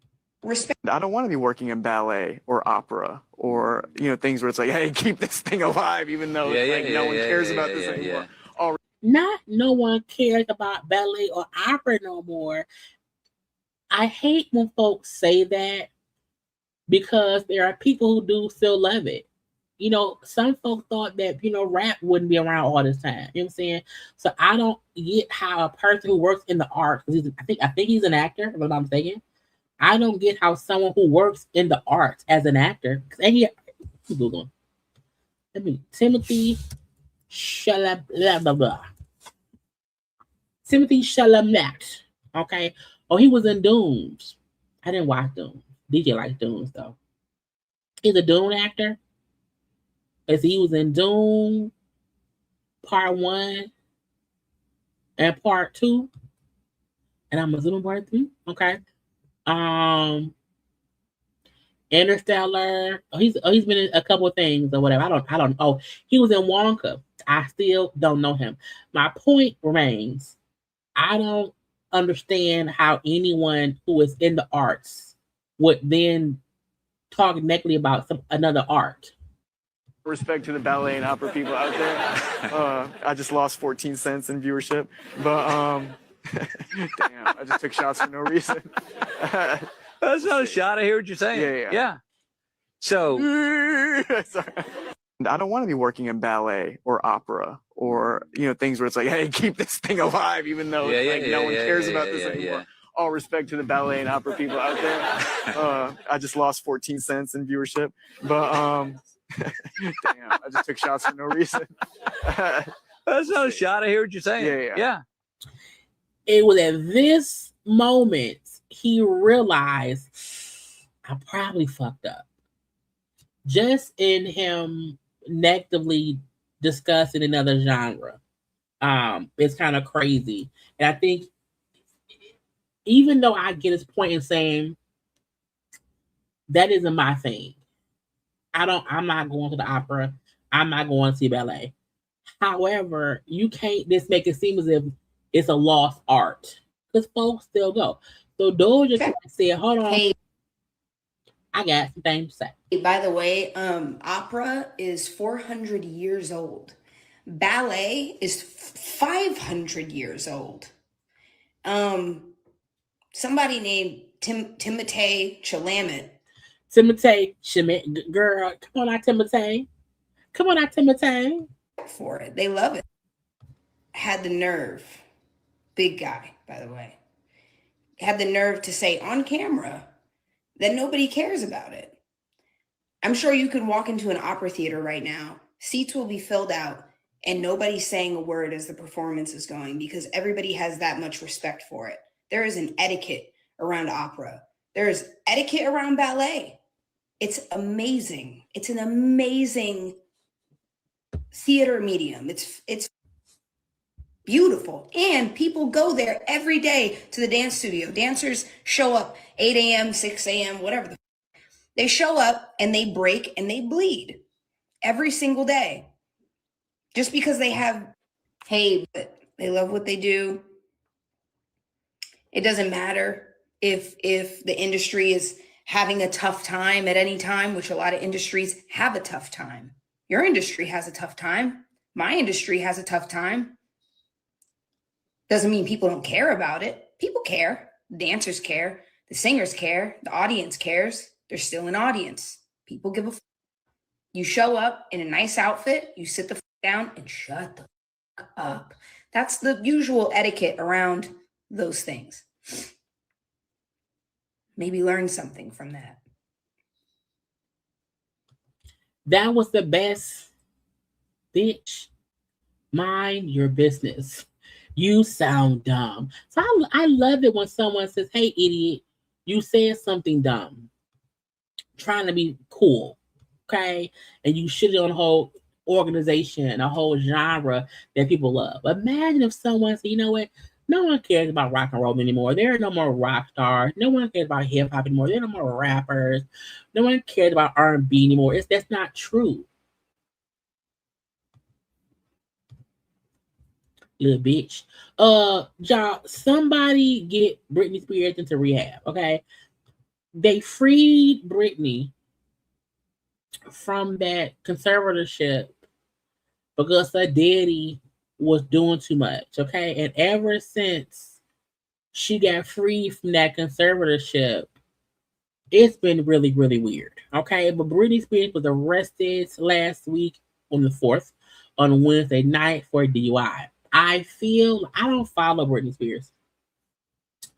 But I always see her posts that are shared like on social media, whatever, where she's dancing in her panties, child, twerking with knives or whatever, looking real and real fluffy. Okay, y'all know for me, fluffy means you're not fluffy, fuzzy. I say fuzzy was my they've been drinking. So, per TMZ, she was arrested at 9:30 p.m. Booked by the sheriff's department around 3 a.m. She was released. But again, around here drinking and driving.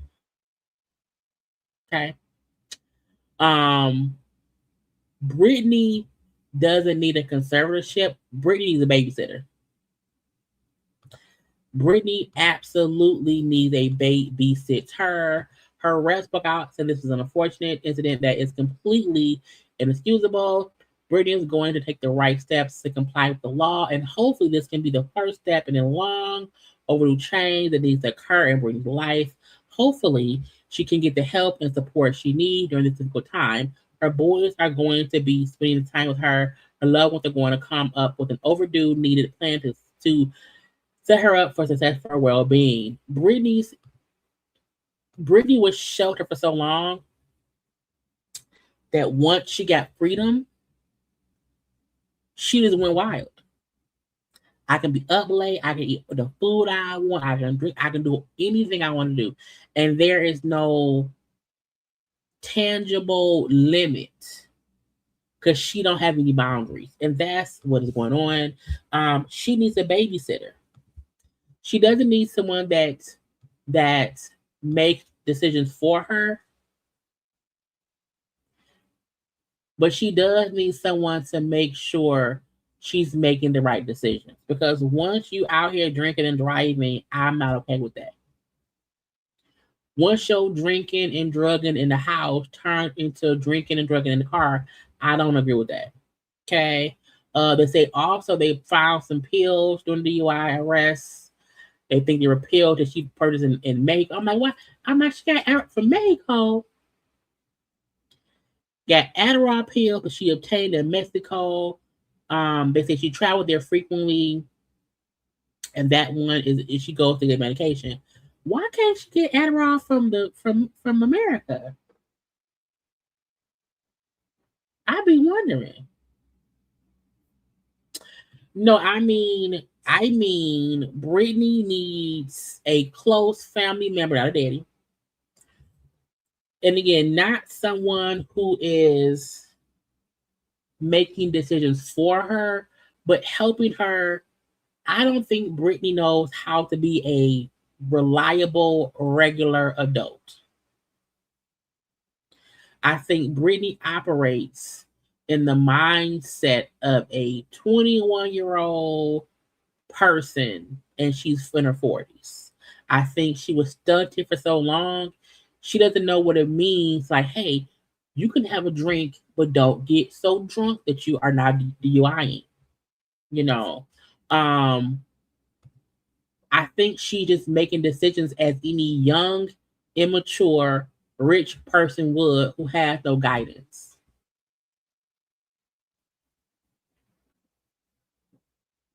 So she doesn't need a conservator. She doesn't need someone who rules her life. Like she needs like adult classes. You know they have parent classes. Britney Spears need a class in how to be an adult, how to drink and not overdo it. You know how you know what I'm saying. Again, she can be at home all she wants, dancing around her house or whatever. However, when that turned into her possibly drinking and driving, drugging, hurting herself or someone else, I have an issue with that. And because it's like you can kind of see, you know what I'm saying, the shit going left a little bit. So it's like, yeah, get it in the beginning. There are so many times we see celebrities who we see them spiraling and we say, let them spiral. It's like, no, don't. Britney at home and the camera dancing with knives is not normal. It isn't. It isn't. It's not against the law. It's not wrong. However, you can also tell she don't know what the fuck to be doing at home because she ain't never been at home by herself as an adult. She's been so structured by her father and the people controlling her moves or whatever. She don't know what to do. And when you allow people who have all this access to the money, to their own money, you let them loose and then they just go wild. And then, oop, she done died, y'all. Oop, Britney Spears dead, Lord. She gone, Lord, or whatever. And then what we should, it was signs that we saw Lindsay Lohan when she was younger and she was wobbling out. And the girl, sit the fuck down. And she just sat the fuck down, got herself together. I think she's married now, or like a baby, whatever. Like even Amanda Bynes, who mentally is different. We have these celebrity stars who have these issues because they, they're just not. I feel like when you see shit going left, grab it. Don't wait for the 4th or the 5th DUI. Catch it at the first one. Okay? The first DUI where someone is with Adderall and shit, catch it right now, Lord Jesus. Okay? What's left? I wanna get it done, Jesus. I did Monica. Let's do Bia and them. Bia. So one, at the concert, hold on. Cardi brought out Megan Thee Stallion. Okay, at her Houston, Texas show. Okay, I had twerking, have a good time. Her and Meg did a walk together, right? Good old time. Come on now, shake some ears. Okay, now get your boots and your coat for this. Okay, all of that. I don't think we've seen them together performing since Megan's tour when they came and they did bongos together. And that had to be because that was when Cardi was pregnant with Blossom. So that had to be early 2024, I believe. Okay. So they want her child.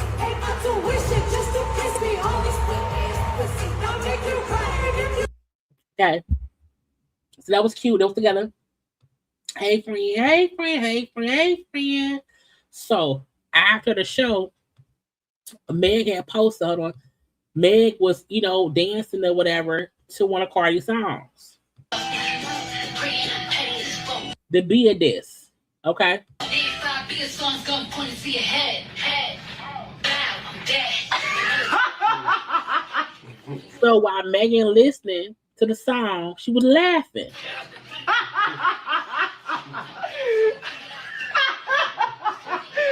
Why would she say that? Like, why would she say that? Now, why would she do that?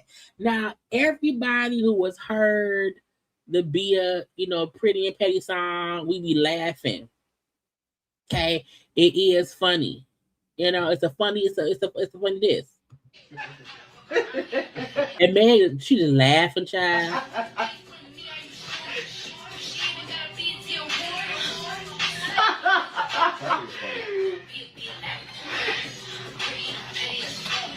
So Meg, child, getting her hair brushed and she laughing. Okay,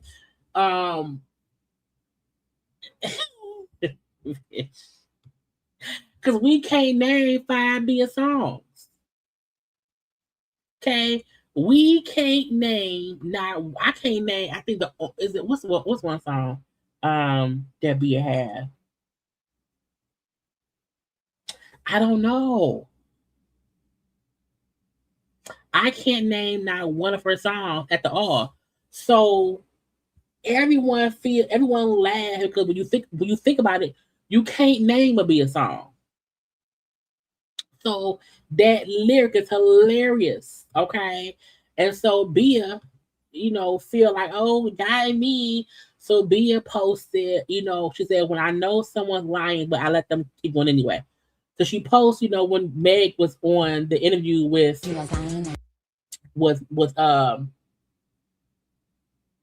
Gail, trying, Meg lied about fucking Tori. So what?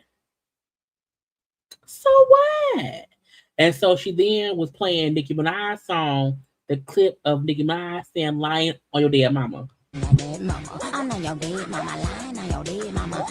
I'm like, Bia, either way it go, we still don't know your songs.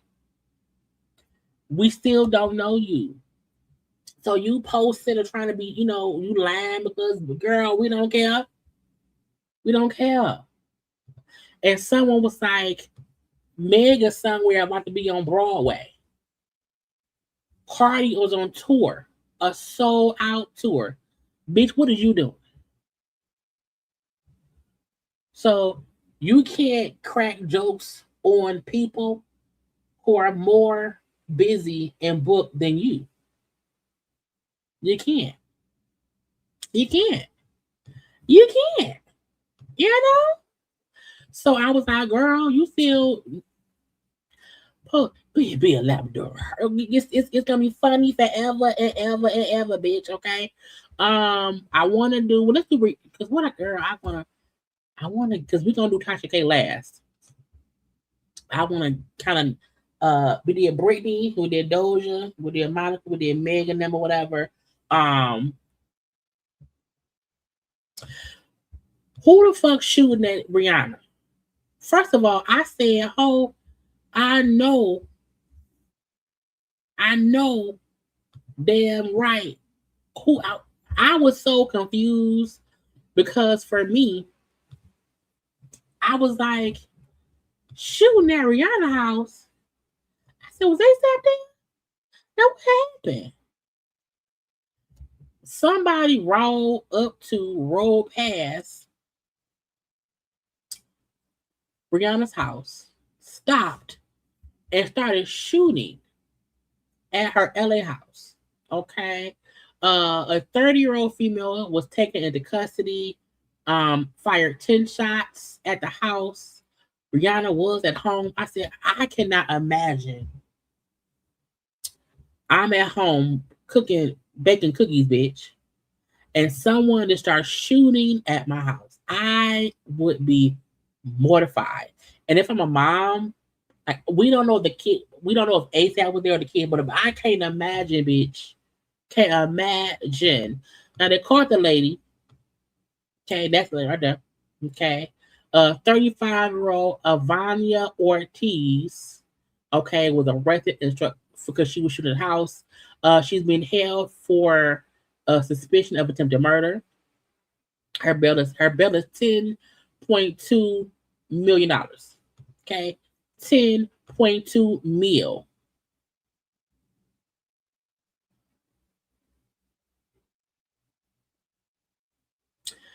I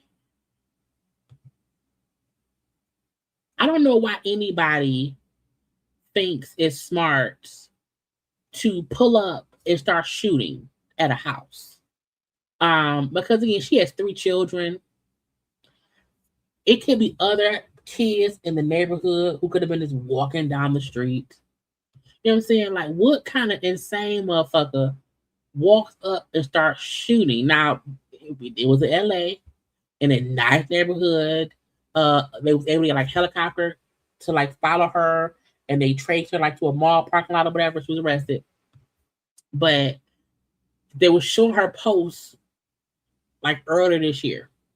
Bad girl, Rihanna, are you there? Because I was waiting for your AIDS 5-head self to say something to me directly instead of sneaking around like you're talking to me when I'm not where I'm not at.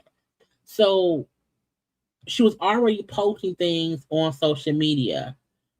She then posted this back in February when Drake found out Rihanna had. I'm like, ooh, what? Now, what do you mean? What is going on? So again, the girl already seemed a little bit crazy. Back in December, she posted, I just restricted that stupid Kim Kardashian. I'm already through with Rihanna. What? Your turn hiding, biatch. Stop begging for a look. I was like, oh, so she's crazy and deranged.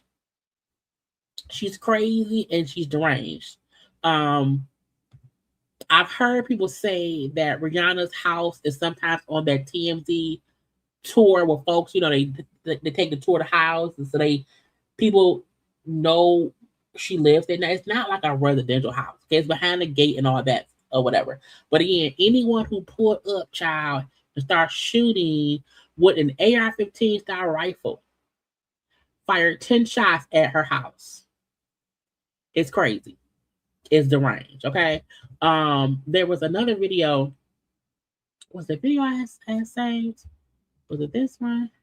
What was this? One person related to the shooting of Rihanna's home reportedly lost custody of her 10-year-old child and was Baker acted after a judge witnessed concerning testimony that rape.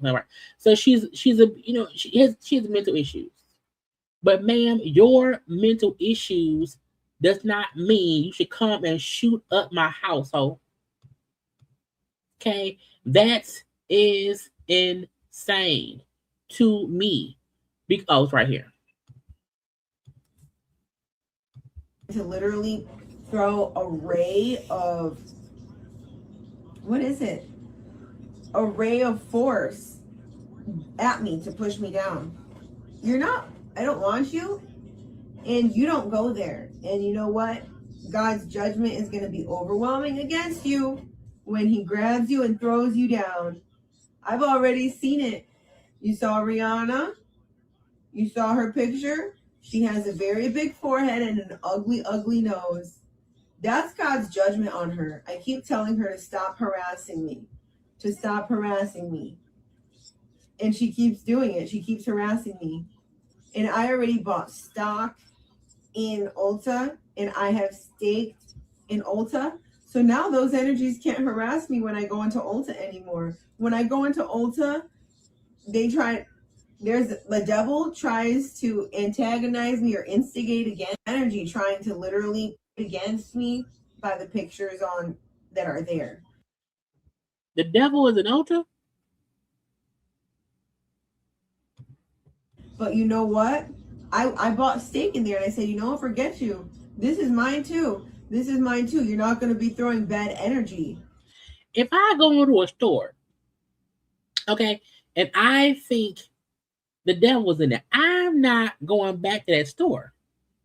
At me when I'm coming to the store. So I went and I bought stock. And then when I went in there, I saw Rihanna. She looked so bad. That's the judgment of God. And I thank God for that. So just the way God did that judgment, the same energy, the same devil that is trying to be around me and make my area uncomfortable, God is going to count against me. No, they're not fiery ants. Or maybe they are. They are fiery ants. They're from Satan, aren't they? Satan ants? Satan got ants?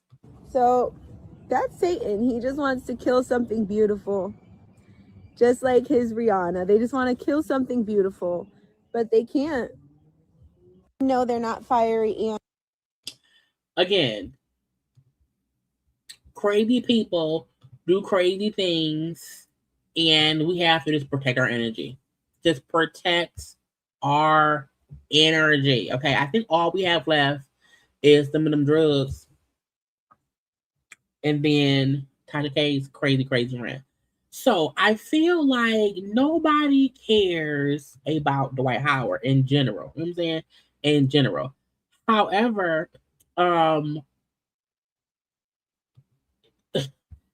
Dwight Howard got married, right? Let me play the video. Dwight Howard got married, and his wife, Amy, went on a rant. Okay. Now, she filed for divorce, I want to say last year, and then took it back. And Royce Reed had been telling us for years how insane Dwight Howard and his antics were. So we knew already it was going to be some bullshit, okay? Amy went on a live on her social media, child, and I said, oh, Lord.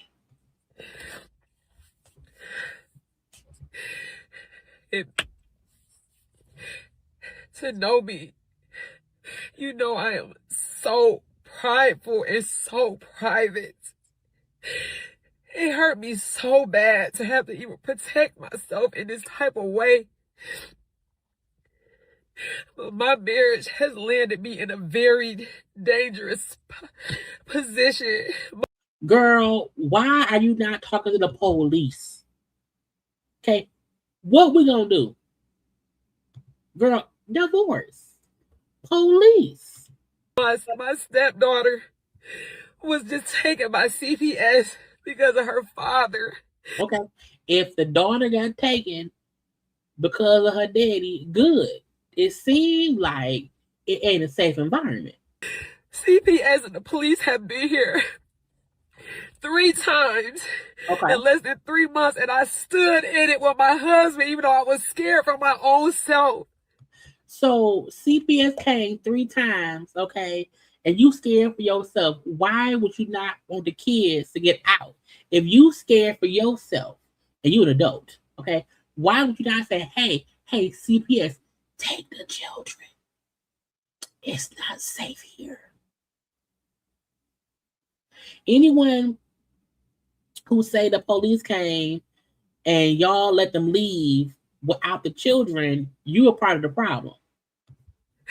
Whatever he wanted me to say, whatever it was, I'm thinking this is my husband. I had everybody around me saying, even after I tried to divorce him the first time, everybody around me says, you can't leave your husband this soon. Who the fuck said that? When you start listening to other people who are not in your household, who don't see the struggle, if you know something wrong, why would you stay?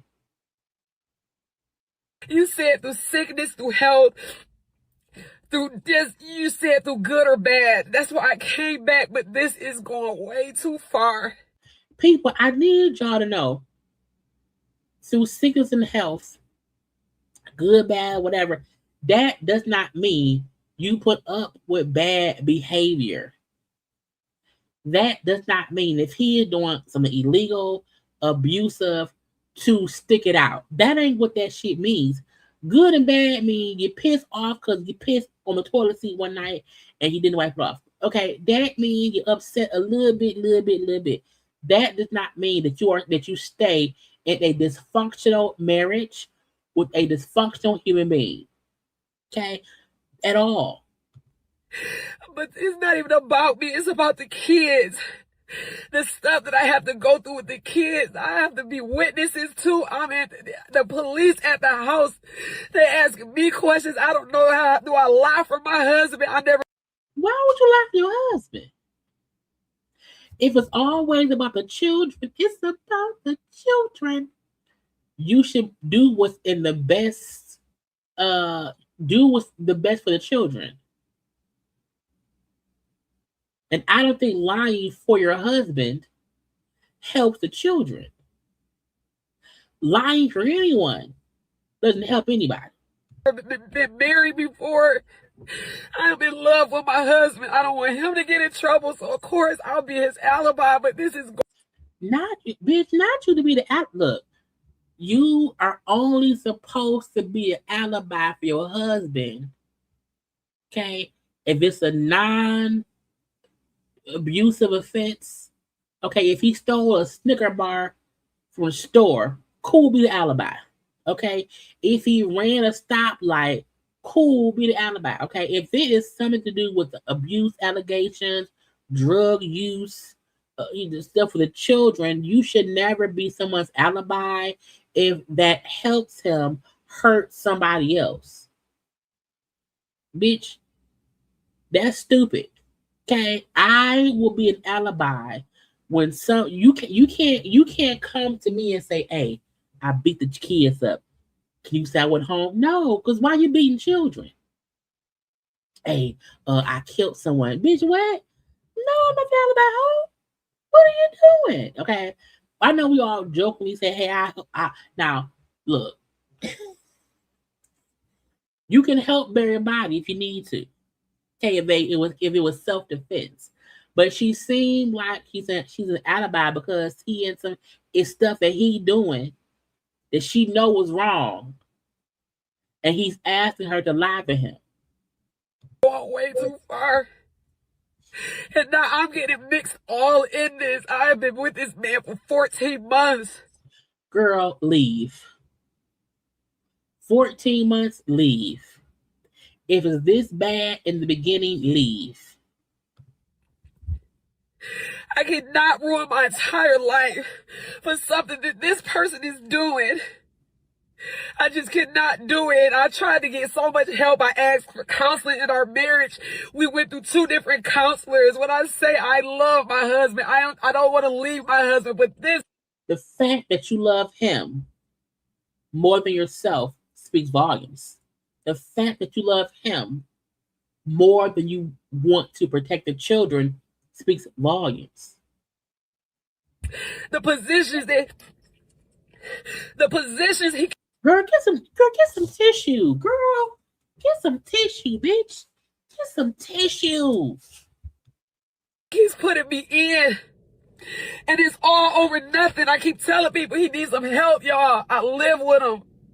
This is not him. This is not Dwight. This is trauma. This is everything he's been through, but just not the kids. I have to advocate for the kids. And I can't go down for what he's doing. So they took our daughter. Now, again, they don't have any children together.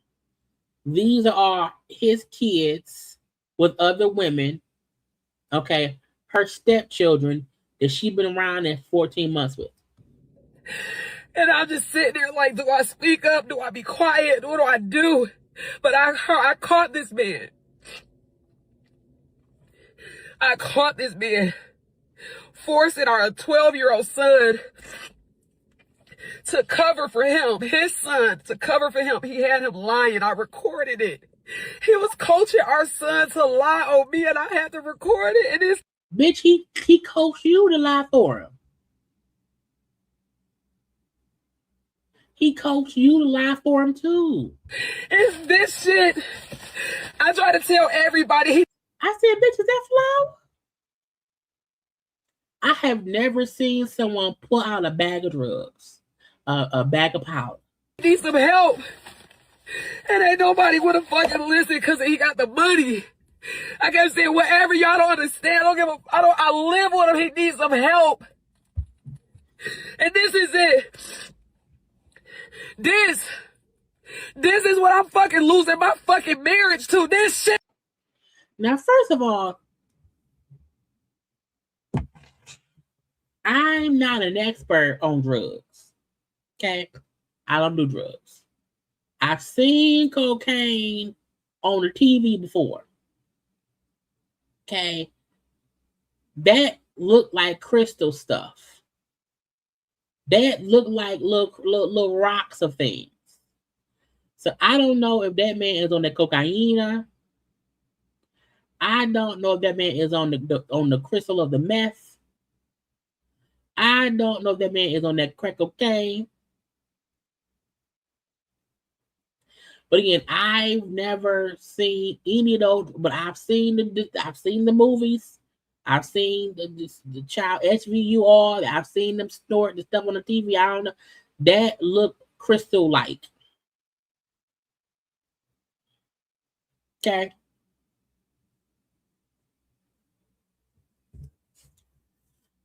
All I'm saying is that don't look like the cocaine that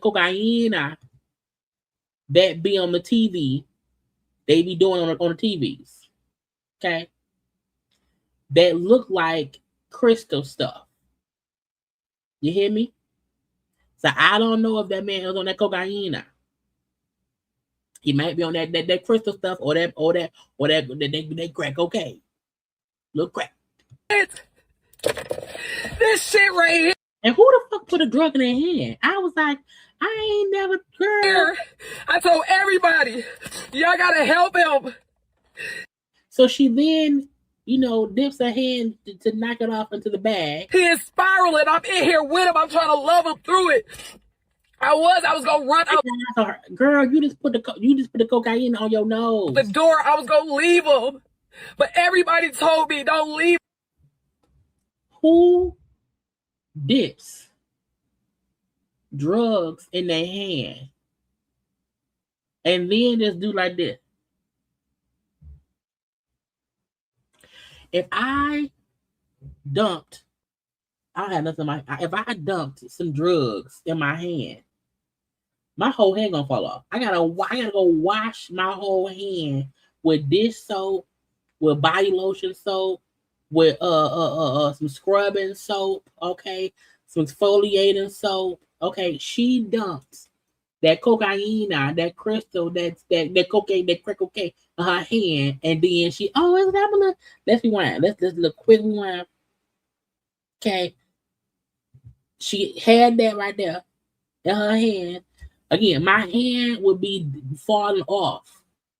Okay, my hand broke because it's drugs. If I don't do drugs, I'm not touching it. She put it in her open palm. This shit right here. A whole Ziploc bag of something. I told everybody, y'all gotta help him. She didn't even do this. Okay? When you cooking chicken and you had a flour, okay? When you making Kool-Aid, you may have a little bit of sugar in your hand, you go, that's how you get the remnants off. If you eat some potato chips, okay, to get the remnants off the child, she didn't even do this. Spiraling, I'm in here with him. I'm trying to love him through it. I was gonna run out the door. I was gonna leave him. Put that hand right to her nose. But everybody told me, don't leave him. He's struggling. I stayed, but not this year. We got the police involved. CPS, you're lying on me. You making up alibis. You got our son, my stepson, lying. And thank God I recorded it. And he innocent in this, but you said just to protect yourself, you would take anybody out, including me, and I can't let you do it no more. I don't want to share the dirty secrets. I don't want to go out like how everybody else did this man.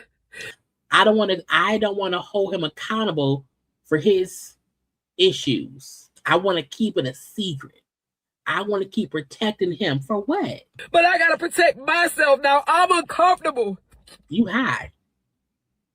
Now, I don't know what is going to, I don't know. I'm uncomfortable. Because of drugs? This man has the money. This man. Child, her nose itchy from that cocaine. He controls it all. And it's not about no money. I've been with this man for 14, 15 months. I never asked him for $1, nothing. I'm not on the credit cards. I just love him for him. But this shit is going too fucking far. And I'm so embarrassed. And I gotta even I'm just like, I don't know what to do. When I heard my stepson being coached to lie on me, I gotta protect myself now, and I know it was supposed to be through sickness and health, but this shit is scary. It ain't through crack and cocaine, though. That through sickness and health means if I get cancer, if I catch the cold, if I develop diabetes, if I get an aneurysm, and sickness and health means if you get sick, I don't think they say in no one's vows through crack and cocaine, through drug use and lying, through bull and the shit. Girl.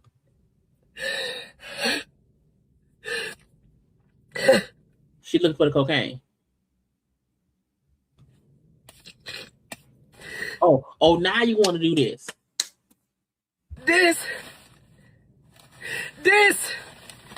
This is why I'm losing my fucking man. Girl, is that a crack friend? Girl. That's a huge fucking crack.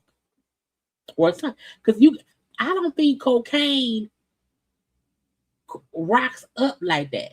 Crack does. Marriage. Or crystal meth. I don't know. Because the money, y'all didn't want to help him.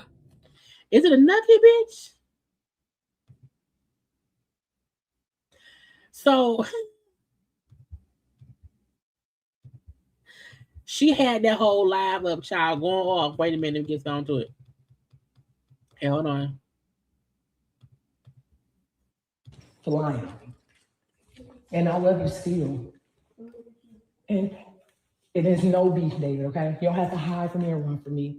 I miss Amber. I'm going to be in this room in the corner. I'm not bothering you. You're innocent in this.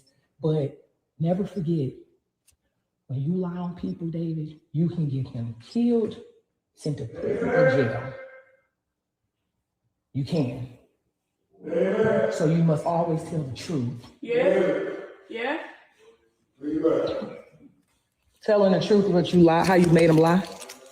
I'm not mad at you. What are you doing in Layla's room? Can you imagine being a kid in that house?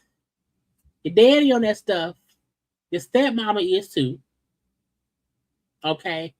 Your daddy allegedly is asking you to lie for him.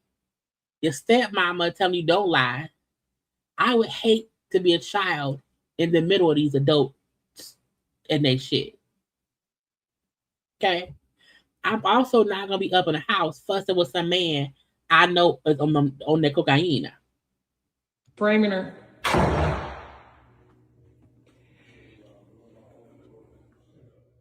He's literally in her room, framing her.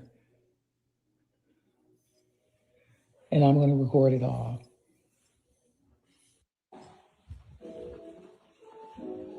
What are you doing in Layla's room? Is that a dog leg? The dog in there? Framing her. Child. So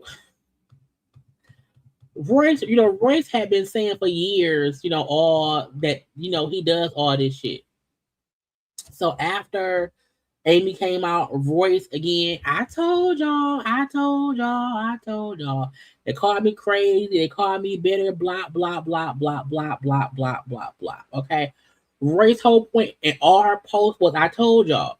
I'm vindicated. I told y'all what it was, bitch. Okay. I told y'all. Okay. So Royce just saying, girl. Don't love you. He never did. Y'all not going to end up together, so dry it up. That's just what it is, baby. It's not you and him against the world. It's you against all them bitches in his phone. Now be real. So Royce just saying, I told y'all, basically. I ain't laugh. I told y'all. Then Royce and Dwight Howard's son came out and said some things. Oh, man. Hey, dang. But my mama crazy. My side of the family crazy. I'm crazy. My sister crazy. My brother crazy. You feel me? But hey, you know what I'm saying?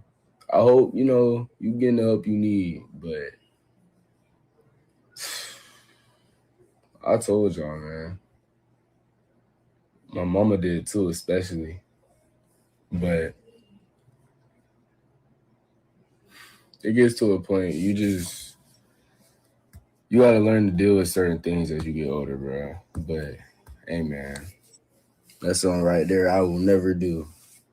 But you got it, bro. I've been known. Now he's one of the older boys, so I've been knowing. Either way it go, Dwight Howard on that shit. He was then at a Lakers game. After all of this, he had a Lakers game, child, getting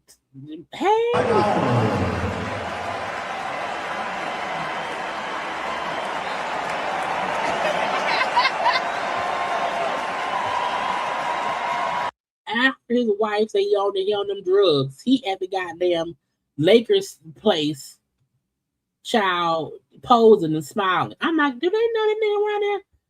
Girl, then today, where it's at? He filed for divorce.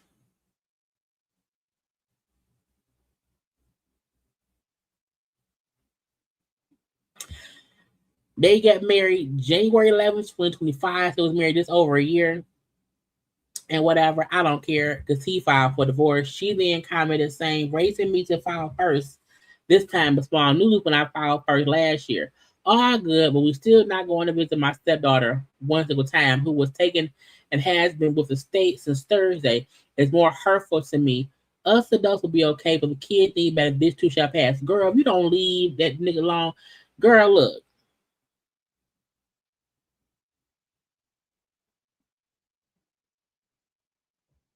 Don't use the kids as an excuse to stay. Okay? Don't use the kids as an excuse to stay. That's what she's doing. Oh, it's the children. It's the children. Them ain't your kids. You can't girl, them kids can't come with you at all. So shut up. Okay? Now, lastly, Tasha K, child. I promise y'all we would not be here 3 hours, and look at us. Gonna probably be here for 3 fucking hours. Damn it. Okay. Because we went over everything else, I believe. So Tasha of the K. A couple of things for Tasha of the.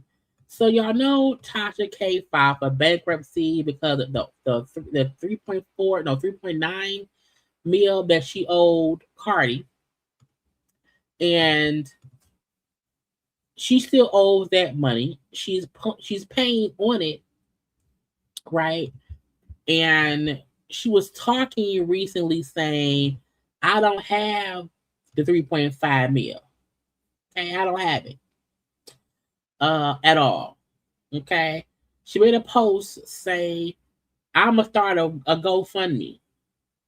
Okay, because y'all keep saying, how can y'all help me? What do I want for my birthday? I want to get out of debt. Okay, to clear the 3.5 mil judgment, I'm going to go GoFundMe and a Kickstarter.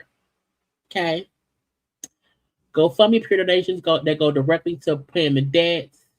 A Kickstarter as well. Blah blah blah blah. She also brought up how she pays about $20,000 a month to Cardi because of the debt. Okay. So I've been in court 9 years. This marks the 10th year as a content creator or whatever. Give myself 1 year to raise the full amount for transparency. Bloppy bloppy blue. So again, she posted all this. If 175,000 people give $20, I can get to the amount I owe. If 35,000 folks give $100, I can get to the amount I owe Cardi. So she did start a GoFundMe. Let me see what the total. And this so what's that Monday? I want to say he started it maybe Saturday night, like 2 days ago. That it started. Okay. She wants to raise again the 3.5 mil. So far, she's raised $8,200. Now, some folks she said was also paying on her Cash App, Venmo, or wherever on the GoFundMe. She has raised $8,200 out of the 13.5 mil. She's got 329 donations. Now, I did not donate. Okay, I don't donate to GoFundMe. I think it's weird. For this kind of stuff, you know what I'm saying? But, because for the main issue is, let me put the video because she then went on Twitter Spaces. Hold on, let's get into Tasha's rant. Okay, hold on. I had to speed up her voice because it was a long time, child. A long time. But let's get into it and we'll talk and chat. The card I just pulled, and we just getting started. We just getting started because I'm finna spill some wine because there's a lot of people asking a lot of questions, and this live is finna give you the motherfucking real, okay? Because I'm seeing the videos, and I'm literally. Child, it's 28 minutes. Oh God. Okay, let's go. Like laughing, shaking my head. Like, do you realize I have been in court for 9 fucking years, bro? I started my YouTube channel in 2016. 2014. 2014. That's when I created it. 2016, I put up my video, so that's when it technically got done. Y'all take 30 good seconds and like the video. I gotta get my eyes. Like the video.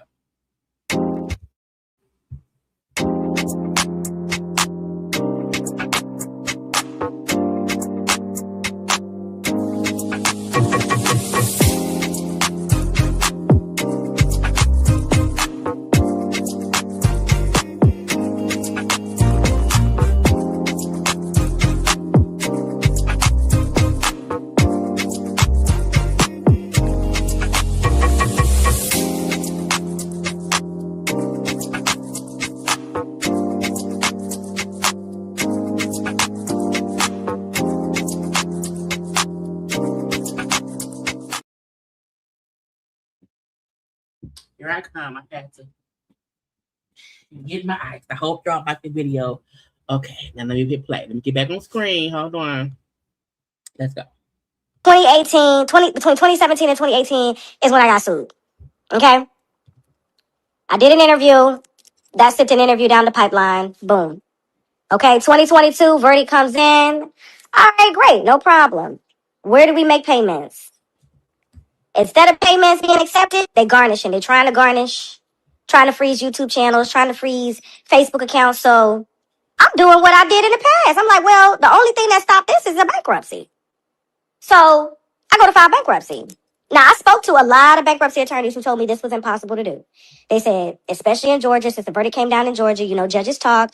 One judge may not grant it, and you may end up spending upwards of $50,000 to $100,000, which we spent, to get a bankruptcy like this approved. It is an uphill battle. It's like pulling teeth, grinding. You just don't know the ins and outs of this, right? And Chapter 11 is a restructure to be able to pay your creditors so they don't seize assets and garnish, okay? When she started saying So you just heard her mentioning paying for the bankruptcy a lawyer. I found an interview she did where she discussed all of this too, because a lot of us remember this is all her fault.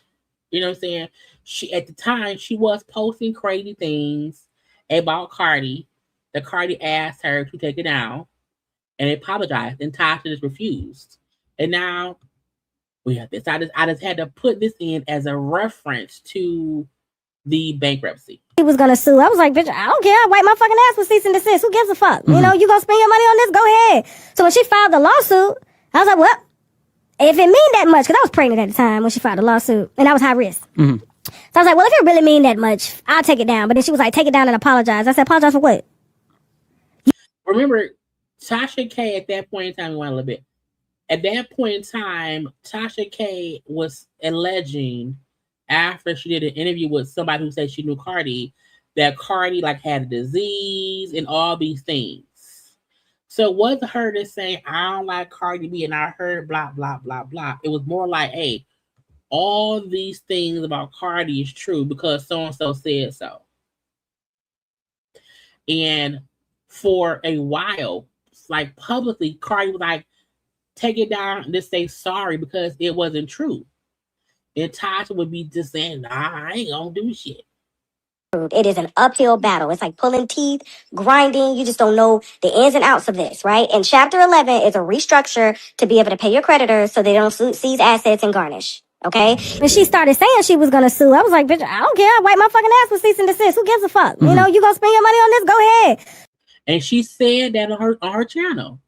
When Cardi said a cease and desist, Tasha was on live saying, I don't fuck the cease and desist. She was like, I don't care, girl. So when she filed the lawsuit, I was like, well, if it mean that much, because I was pregnant at the time when she filed the lawsuit, and I was high risk. So I was like, well, if it really mean that much, I'll take it down. But then she was like, take it down and apologize. I said, apologize for what? You need to apologize. I'm not apologizing for a motherfucking thing. I'll take this interview down, but I'm not apologizing. So, you know, I had, told my husband what I had talked about, with her lawyers, and he was like, put that shit back up. Ego and dumb decisions ruined her business. Because you didn't want to say sorry for what was not factual about Cardi. And your ego made you want to say, I'm not saying sorry. I'm not going to take it down. Blah, blah, blah, blah, blah. Your husband then saying, put it back up. All of these dumb. There were so many other stories that she could have did. But she held on to going at Cardi. And now look at you. Tell her to go sue. And she did just that. And she put a lot. She put $1.2 million towards that lawsuit. All because she didn't like me. Because I didn't like her. First of all, I wasn't paying attention to my case. And even her saying Cardi spent $1.2 million. A lot of people would spend more money on the lawsuit out of principle.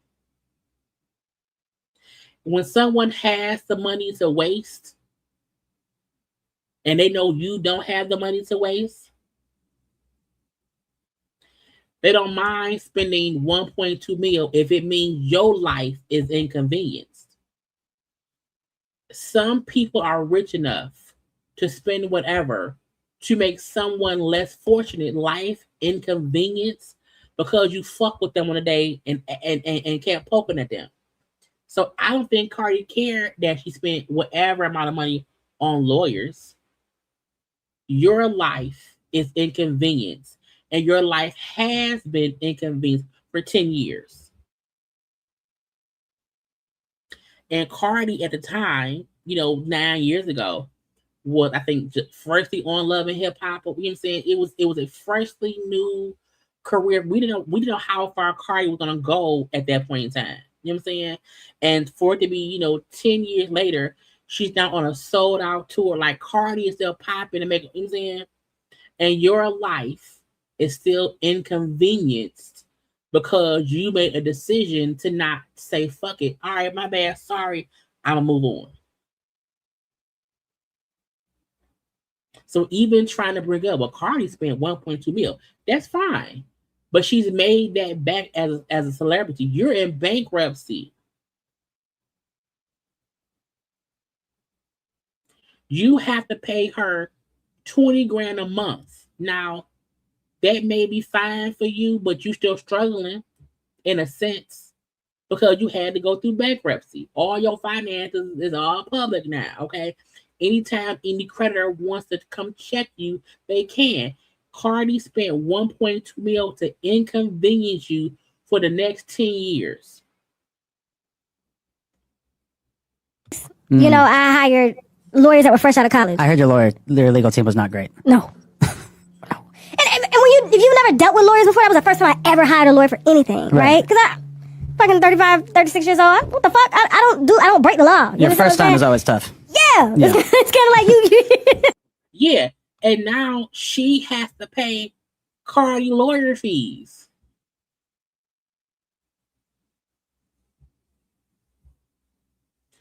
That's why on here I am very careful.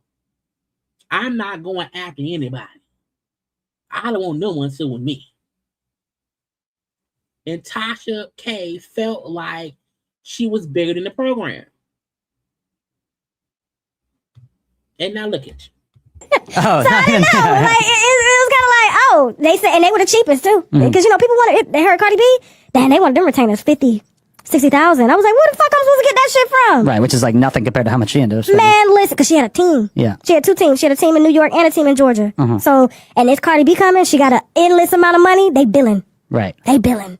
That shit. If you see the records that they got they got every tweet, every fucking comment that somebody made to the tweet. I said, ooh.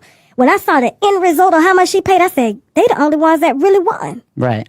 Well, yeah, but Cardi ain't paying that you are. You know? So, yeah, my lawyer's was $5,000 retainer. Like, so you said your lawyer was a $5,000 retainer, and Cardi had, girl. Were you astonished when you ended up losing?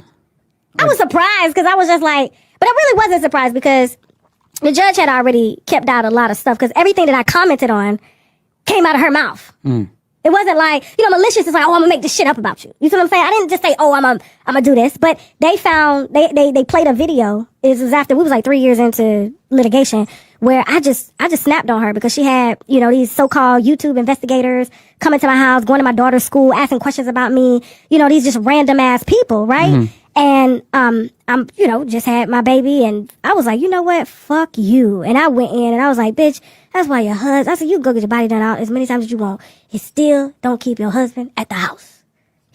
And what's crazy, in my opinion, Tasha kept poking at Cardi about Offset. Oh, you're upset because Offset cheated.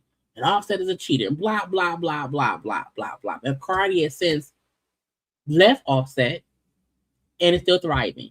So even trying to go at Cardi based on her cheating ass husband, now that don't even matter because she ain't with him no more. He is outside. You too busy over here watching me, and you need to be watching him. You know what I'm saying? Like, I went the fuck in. I dragged everything. I was like, you can have as much plastic surgery as you want. He don't want it. He don't want it. That's what you're mad about. You're mad about that I won't stop reporting on him if they see. So again, you went through all that, went at Cardi for Offset, and she left him, and then told all us he ain't shit. Assets and garnish. Guess what? I'm out of business. Now I can start another business, but that business is out of business. Okay, so I choose to go to the bankruptcy route. Now, doing that was not easy. I had to look for the bankruptcy attorney that was professional, wasn't messy, didn't like to go back and forth, wasn't a clout chaser, truly wanted to help people, right? My bankruptcy attorney is not argumentative. He's always happy. When you walk into his office, shout out to Chad Van Horn in the Southern District of Florida and Fort Lauderdale. But when you walk into his office, it's pleasant. They got candy treats. They got emotional support dogs. There's lots of sunlight coming in there. You're on the beach, and it's like, oh, well, just anytime you trying to feel, you feeling stressed, they make sure they transmute that stress to let you know at the end of the day, it's just numbers and we're going to fight for you. You just make sure you stay happy and go make money. Okay, cool. My bankruptcy attorney told me, he said, from the looks of this, I think I can make a deal for around 1.5 million. He brought it down to 1.2 million based off of my income. So I am to pay $1.2 million over 5 years. Okay? Over 5 years to my creditors, all my creditors. Okay? It's IRS, car, we paid that off, credit cards, medical bills, and then of course my judgment. All right? All of this is to be paid over 5 years, a total of 1.2 million. The legal fees that I was ordered to pay on behalf of the creditor was 1.2 million. So again, when Tasha did on her the interview, Cardi spent 1.2 million on the lawyers. It's like, no, you got to pay that though. You have to pay her lawyer fees. All I'm saying is, this was the deal that was made. This was the deal that everybody accepted. All my creditors voted on the plan. Boom, I'm confirmed. Go make money. Abide by this NDA. We're good. Okay, no problem. All right. So I'm doing my news. Now, I am probably one of the top, if not the top, entertainment news bloggers globally, especially in the urban space. Okay. And we're crossing over mainstream, which means white viewers are coming in. When you're considered mainstream, that means white folks is watching your shit. Right. So we doing our thing. And I got to do my news. I got to do my news. Like, as long as I abide by and, you know, whatever goes down, and if anything they feel is like out of pocket, they can flag, we'll take it down. No problem. Okay. Meaning, I can't willy-nilly discuss Cardi. I can't just go in and go off about whatever Cardi got going on. I have to be careful when it comes to any conversation about Cardi. If someone I talked about that one time sued me and I owe $4 million, I'm not discussing that one person ever. If you are the top blogger, top person in the field, why would you even discuss that one person? Fuck them. Fuck them. Yes. And after 5 years, whatever she still owes, she gonna have to, but she does discuss that a little bit later on right here. I'm saying. But again, her trying to make it seem as if I'm, you know, the top person here, blah, blah, blah. That's fine. But I would never even talk about that one. It's not worth it. There's so many other celebrities who have the same antics to discuss. That will be the one person that's off limits, and you would know why. Period. The only reason she, in my opinion, that she wants to still discuss Cardi is out of spite. Because if you're that big, there are other celebrities and even other talk show folks who have one person they just don't discuss. They just do not discuss for whatever reason may be. Why can't you do that? But I still got to do my news. And there's probably going to be some things that, you know, the creditors don't like. Cool, just tell us to take it down. We take it down. But, you know, Super Bowl was a big story. And if I didn't break it, somebody else was going to break the shit. It was either me, and I was given the picture. I like, that is my cousin. Pre is my cousin. I think she discussing at the Super Bowl, one of Stefan Diggs' other baby mamas was there. I believe that's what she's talking about, because they were saying, oh, Cardi and Stefan got into it because one of his other baby mamas is around there and whatnot and blah, blah. So I believe that's what he's talking about, but I don't know. I cannot help that. I don't talk to that lady. We do not get, it's not that we don't get along. We just don't talk. She got a baby with my cousin. My cousin saying, hey man, he asking me to back up off her. I'm like, dude, she's on the Super Bowl field. What do you expect? You know? So we doing our thing. Then we get, you know, the headlines. Oh, creditors are trying to drag Tasha K back into court, demanding all sorts of documents. I looked at the folder too. It's probably like over 400 documents. I'm like, really? All right, cool. We transparent. We ain't got nothing to hide. Again, she makes your life an inconvenience, because anytime they want to, they can say, show me your books, show me this. Don't. So again, because you chose to not just say, my bad, I'm sorry, let's move on. 10 years ago, you're still dealing with it. We uploading as we speak. So now what we're going to do is we just going to keep them folders on standby in case they ask for stuff. So the same folders that they sent over for like this Rule 2004 to examine our finances, what we make, how it's coming in, where the money is going, all of that. We just going to keep the folders alive. And every time we do something or scale something or something new comes in, we just going to slide it to the folder. So in case they ask for it, boom, we just send it over one file. Okay. That way we ain't spending our weekend trying to gather this shit. Right. So I will be pissed having to gather information every time someone say, knock, knock, knock. I want to see something. We did that. So now I'm like, you know, even though like I have a contract worked out with my bankruptcy attorney, that helps a lot because it lowers my legal fees. That's a bonus for me. Bringing in customers for him lowers my legal fees. Why would I not do a deal like that? So I could just go out and make money. All right. Now, as far as our payments are being made on time to every single creditor, the IRS, credit cards, medical bills. Everybody's getting paid on time. Nobody has had a late payment or a missed payment. Nobody is struggling to make any payments, okay? But the payments are based on what your net profits are, what your disposable income is, okay? So payments are being made. Matter of fact, payments went up this year because it's staggered to go up from, I think like last year I paid like 15, 16,000. This year I'm paying 20,000. So every year it goes up. I think year 5 is like 30,000 or whatnot, right? So we're good. And then, you know, here's the plan that I had. I got a different plan now. Here's the plan that I had, okay? Says I'm not going to be able to operate without them trying to garnish the YouTube, garnish this, garnish that, and in order to silence me from reporting on stories. Because if you garnish me, how do you get paid? So I get it. People are upset at the way I report things, and they feel like that God in certain situations.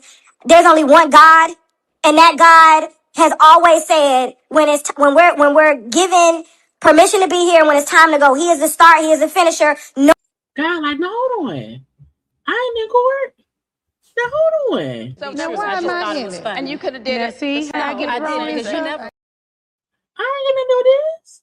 Nobody gets to play him. It doesn't matter how much money you got, what type of lawyers you got. It ain't got nothing to do with that. You are not God, bro.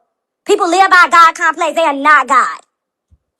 So, the plan is I pay the 1.2, 5 years. If I come into more money, it gets extracted. It's like child support, right? So during the first 5 years, if I make more money, then more money goes towards the plan. That's fair.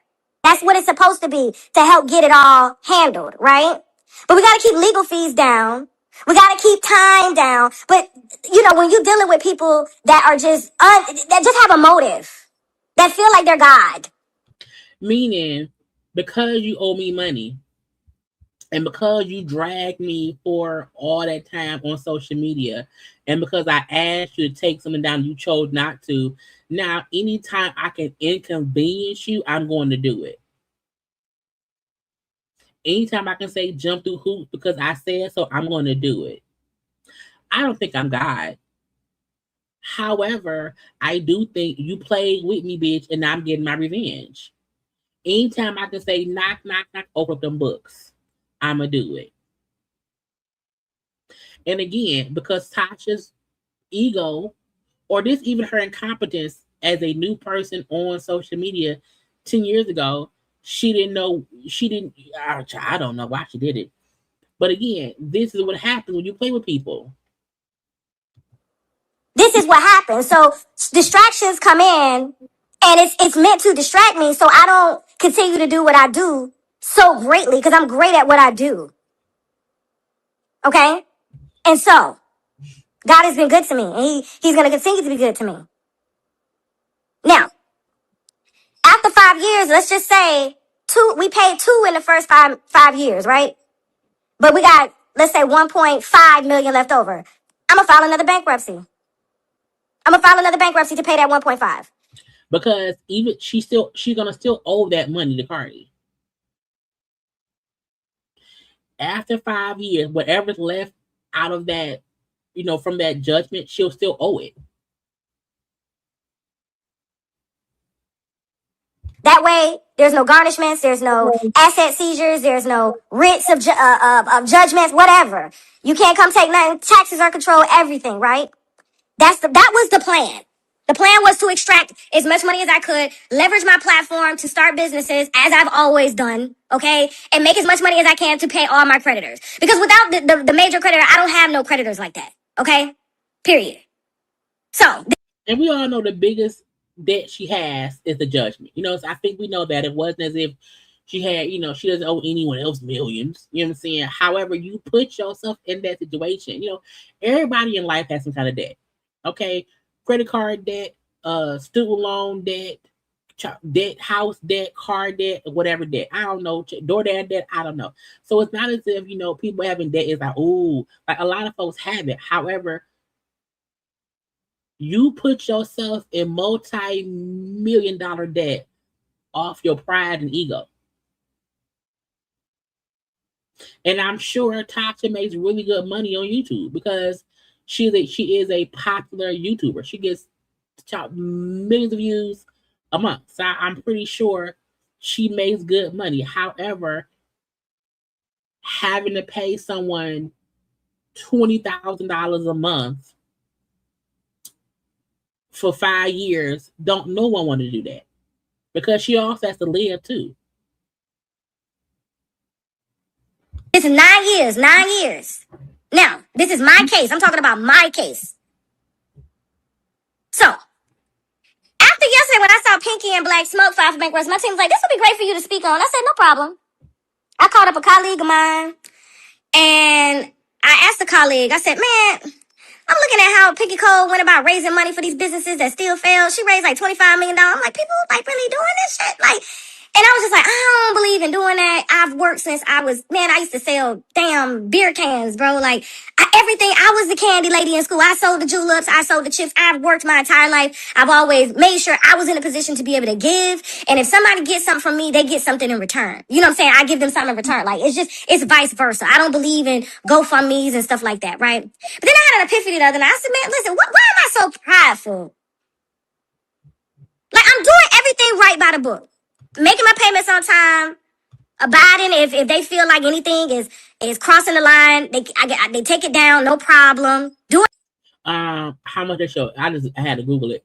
Tasha K had to repay $3.8 million to Cardi. And the agreement is she's going to pay 1.2 of that 3.8 over 5 years, but she will still owe the rest of the money. The judgment itself is for $3.8 million.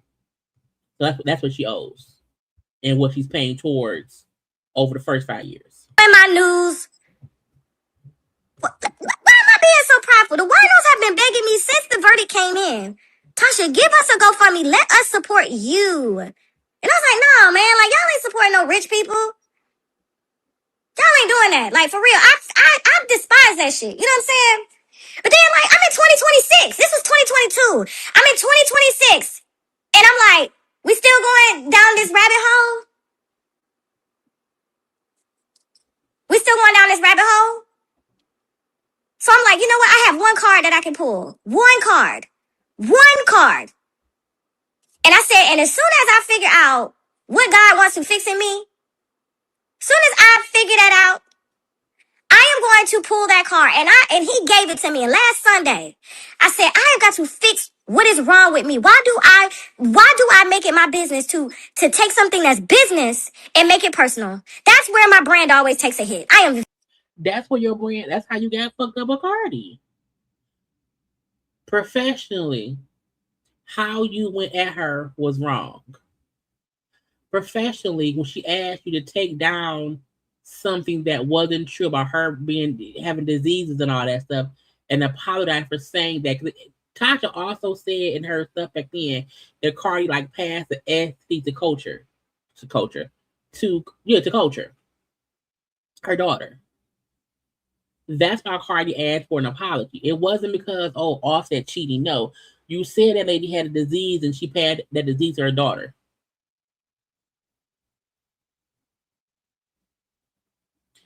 Business wise, that was stupid. Personally, you did it because you didn't like Cardi. Very, very aware, because I could be a nasty. I will lay your whole life out before you and let you look at yourself in the mirror if you fuck with me. But it's not me to be vengeful. And there's a whole story behind that. I put it on my YouTube channel. It's called Transparency Moment. Last Sunday, we was in the paint. Me laying all my shit out, my own business, as I always do. That's why these winos ride so heavy for me, because I don't be playing in their face, and I'm not fake with them. I am very real about myself, the things that I go through, the interactions, my good, my bad, my indifferent, my ego, my pride, my humility, my vulnerability. I am all the way transparent. I don't have anything. To me, I didn't have no pride, but when I thought about that shit, I said, me not releasing that one weapon I got is prideful. That's your pride, Tasha. That's your ego. Who are you to block your blessings? These people are trying to bless you for whatever reason. I'm not making nobody do nothing for me. I'm not making nobody donate to nothing. Everybody has the right to scroll past. But to those of y'all that are clocking my pockets, Whether you're clocking my pockets or not, it's still my motherfucking right to pull my card when I want to pull my motherfucking card. No different than when somebody is going homeless or homeless and has to beg out on the side of the street. I am not too prideful to go clock in at a motherfucking Waffle House, go beg on the side of the street. But fortunately, my God says I don't have to do that shit. He's laid out the table before me. And all I have to do is eat from the table and be grateful. And make sure that I share that table. So I have been given a gift from my God at a Again, God, like, Now, why am I in it? And you could have did it. See how I get wrong in stuff? I mean, is it a coincidence? Is it a coincidence? Is it a coincidence? I ask you. Is it a coincidence? Child, Tasha at home fighting for her life. I'm fighting for my life. Y'all killing me with this. At a very early age, God himself, the God that made us all. The gift of selling. The gift of selling. The gift of selling. I can sell soda cans. I can sell water bottles on the side of the street. I can sell candy. I can sell Girl Scout cookies. I can sell frozen julep cups. I can sell popsicles, bitch. I can sell chips. I can sell Easter eggs. Not popsicles and Easter eggs.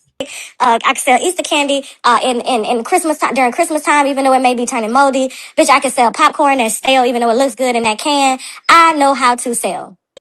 So I said, you know what? Since people want to be petty and keep dragging me into court, claiming they're gonna take my house, my kids ain't gonna go to school, none of this shit, bro. Like, I have never, in the time that I have been in court, I have never uttered those words about anybody. Your kids ain't gonna go to college. I'm gonna take your house. I'm gonna take your nigga. I'm gonna take your husband. I have never that type of shit because it's not in me. Yeah, I may tell your business, but I don't wish no motherfucking bad against nobody. I mean, look.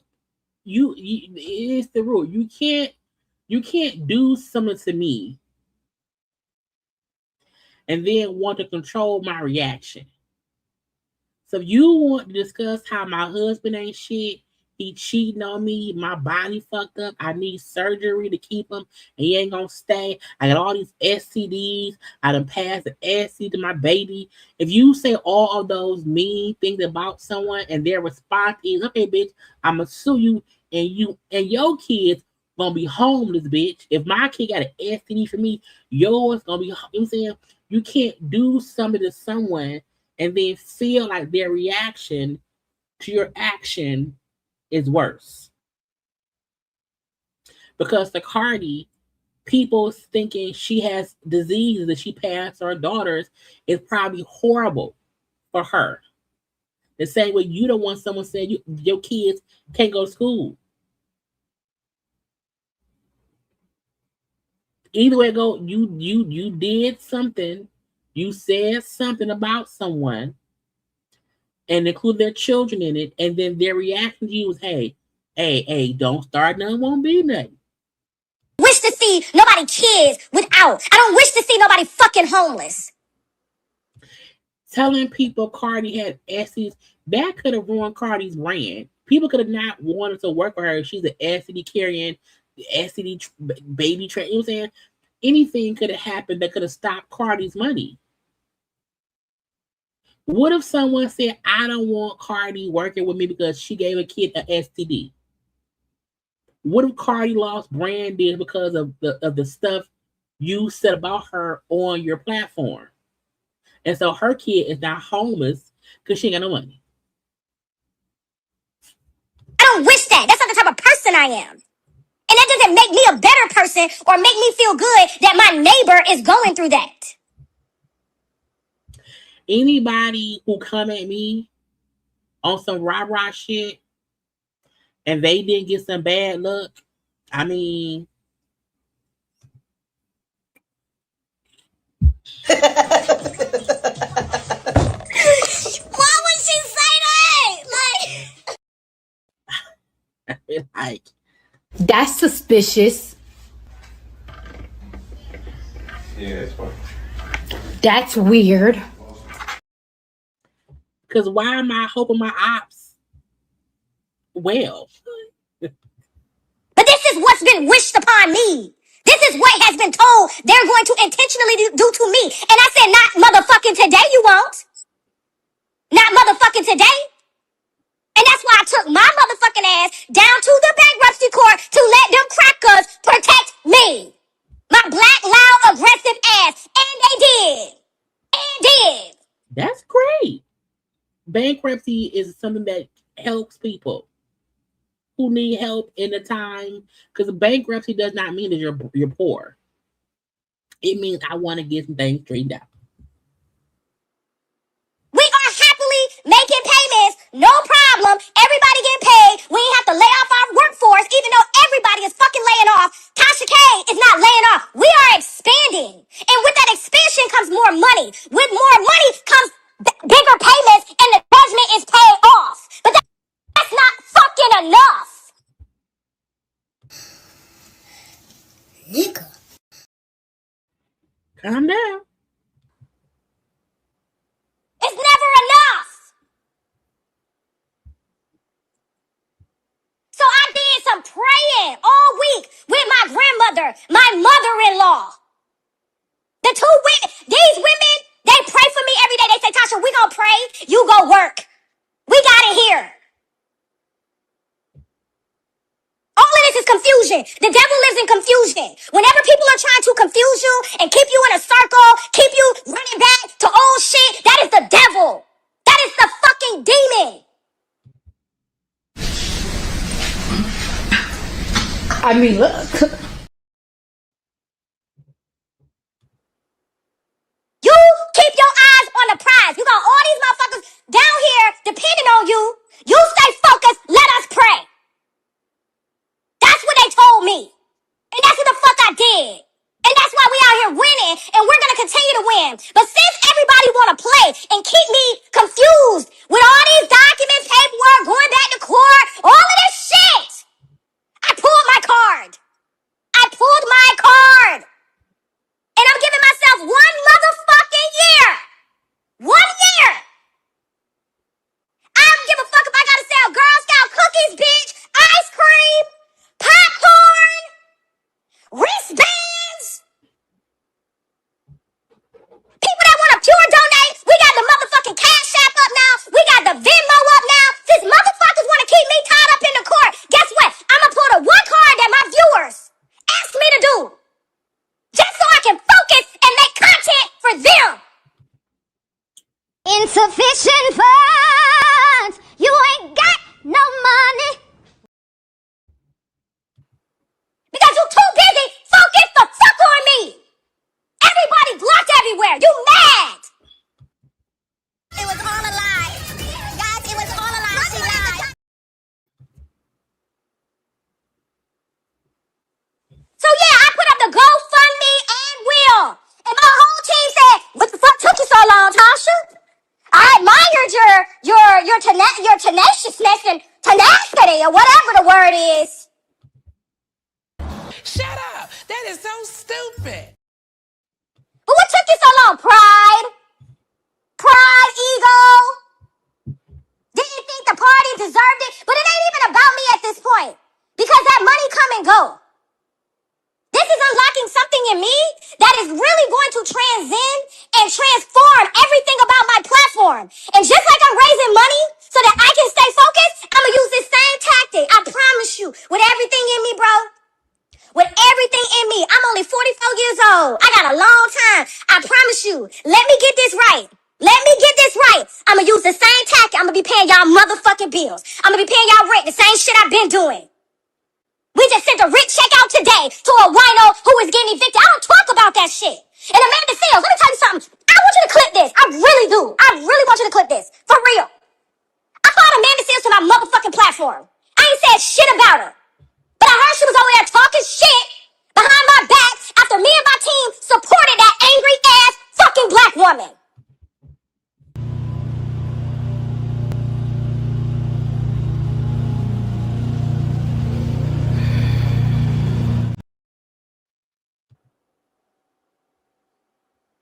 We took care of all the accommodations, whatever we had to take care of to make her. She could have said fucking no, she didn't want to sit down with me. She gonna act like, oh, I didn't know you said all this about me. Amanda, are you fucking crazy? Are you serious?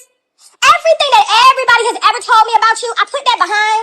And I said, you know what? I'm going to get to know Amanda. I don't think she's really like this until, guess what, I sat down with her and then watched how she moved behind the scenes. This is what makes me go head to head with motherfuckers. But I say this to say, because when I went to her event, the same day I interviewed Milagro and we helped her raise money and shit like that, thank you for that. Thank you, Winos, for that. Okay? Helping Milagro out. She's good. She's good. The same day when I'm done interviewing her, normally we charge people $10,000 to, you know what I'm saying, promote your book or whatever you got going on. Take a picture with the book. All this shit. Just because I wanted to get to know Amanda. Amanda did some shit that I fucked with on internet when she was debating people about politics. I was like, oh yeah, that bitch really, but all the other bullshit she got going on, you can't see that shit. So I want people to see that shit. They said that was the best interview Amanda has done in a long time. In a long time. $10,000 for a post? This ain't stealing. This ain't stealing. $10K. They charge $10K for promotion. This ain't stealing. This ain't stealing. You're talking too much, Tasha. They're gonna count your ducats. I'm gonna put it out on YouTube so y'all can fucking see it. So, I said, Amanda, when I'm done doing my interviews, I don't know what time, I'm gonna try to make it down there to your book signing. And when I get down there, like, we good. I just want to go down there and support. So we go down there. We buy like 6 or 7 books. We buy the autograph with the books. I put it on my tab. My team got in line. And then her security guard had brought one of my team members to the front. And she was like, I'm not signing your book. You skipped the line. And she was like, I didn't skip the line. Your security guard brought me up here. My fans are here. And it was like, okay. So she went to the back and my team member was like, oh my God. I was like, don't worry about it, y'all. Just wait till everybody gone. So we get up there. We getting the book signed, the fan signed. She gonna ask me, tell my Tasha, they say you don't help the black community. They say you don't do shit for the black community. Now, mind you, I'm standing here in front of a black woman. I'm tired as fuck. I did 9 interviews in 2 days. Rushed out here to support a black woman that is educating the black community. I said, are you fucking kidding me? Are you fucking kidding me right now? When, you know, even her trying to be upset with Amanda Seals, this is not really defending either one of them. I feel like when Tasha said earlier, they do stuff and don't talk about it. If you're doing things that no one knows about, how you upset that don't nobody know about it?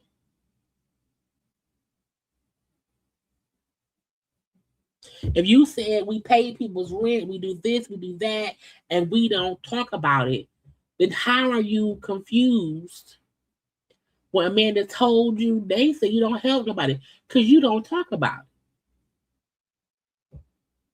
And if you had a book signing where there are paid fans of Amanda, and if your employee walked to the front, Amanda should say, no, don't cut. They here too. She should say that. I don't advertise what I do for the black community out. We need to start doing that. See, that's the problem. We need to start telling what it is that we do. For what? Why do I want to embarrass people that are asking me through the DM or asking me in my emails to help them? Why would I want to embarrass them like that? Do you know how much courage it takes and humility it takes for somebody to reach out to me to say, Tasha, I'm getting evicted. Can you help me, Tasha? I ain't got no food for my kids right now. Can you help me, Tasha? Why the fuck would I want to broadcast that? Why the fuck would Kevin Hart be in his car riding downtown Skid Row? Kevin Hart? No, hold on. So now why am I in it? And you could have did it. See how I get wrong because you never. Josh, you went from Jesus to Amanda Seals. Now we on Kevin Hart. Okay. What Kevin Hart do? And halfway roll down his window and flash cash in front of homeless people and put them on camera and say, look at my short ass. Look at my short insecure ass. You see what I'm giving away? But then wouldn't even touch their hand. Slid the motherfucking money through the crack of the window because he couldn't stand to be in their presence. These people do shit to play with y'all. I ain't never want to use my platform to beg for nothing. But because motherfuckers want to play with me and play God, watch me use God to clear this shit the fuck up. And then when I do, guess what? My freedom of speech is fucking restored. No NDA, no nothing. Then what's up? What's up? Okay. Oh, okay. Well, I don't know why. Girl, you calm down. You're gonna have a stroke. Calm down, Tasha. Ain't no change. I asked God this weekend, break the fucking chain. It's been 9 years. chain. He said, pull that car and watch me work. And thank you to every motherfucking body. Thank you to all my supporters, one, for making me realize that I deserve these blessings. Look, the only reason I have not put up a GoFundMe is because I'm like, I don't know. Do I want 80K? Absolutely. Could I use 80K? Absolutely. I could use 49,700. I can use 89,000. You know what I'm saying? I can use the extra. I just have child, no child. I don't know. Who am I to hold back my blessings? Who give a fuck what other people think? Oh, how dare you donate to her? Well, how dare you pay the light bill? How dare you feed your kids? It ain't none of your motherfucking business what I got going on up over here. And why the fuck you know more about me than my damn viewers? You're the first one in fucking line. First one making a motherfucking video. Tasha. Y'all been fucking for 9 years playing on my downfall. Now you mad because I done pulled a one card and now y'all trying to stop it? Oh, bitch, when I tell you we got Venmo, Cash App, bitch. TK Wino Gang is the Venmo. TK Wino Gang is the Cash App. I'm finna put my Dr. Umar Johnson on. Y'all gave that motherfucker $20 million for a school y'all ain't seen, bitch. Y'all gonna see these books. Oh, my God. Who gave Umar some money? They gave Umar some money? Where? Do you want me to bring the receipts? Do I need to bring the receipts? I need some receipts about that. Yo, TK Wino Gang for Cash App, TK Wino Gang for goddamn Venmo. GoFundMe link is in the bio. Oh, we got cookies, Girl Scout cookies coming, ringtones, branded wine glasses, teddy bears, bitch. We got merch, and every single thing is going to my DIP account, debtor in possession account, that is held with the court, and everything will be transferred over, so this chain will be fucking broken. Then when the NDA is up, then what? Then what? I'm still not gonna talk about you. Even when that NDA up, I'm still not gonna talk about you because it ain't worth it. But I'm gonna talk about everybody fucking else like I've been doing. Like I'm legally obligated to.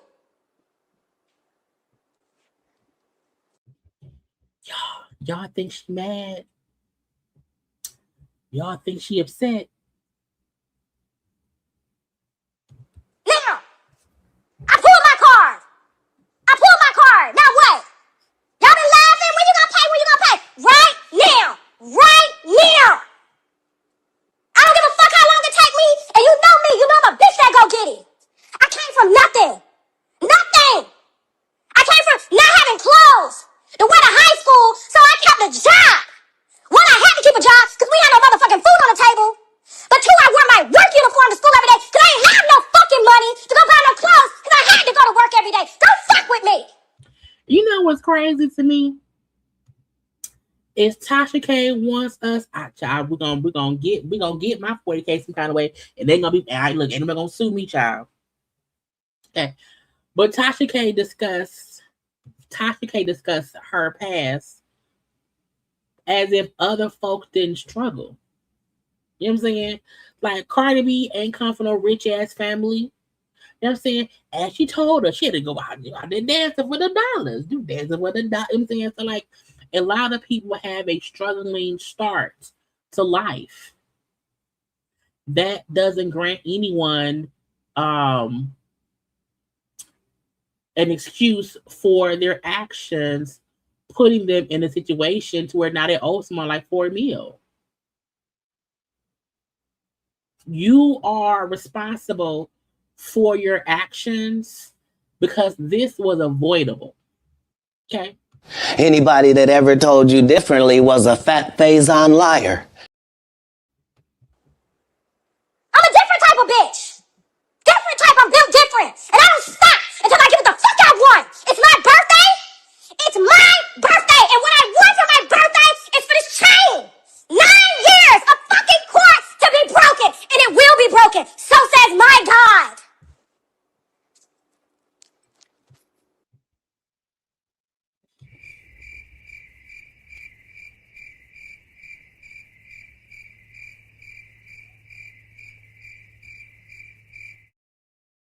Child.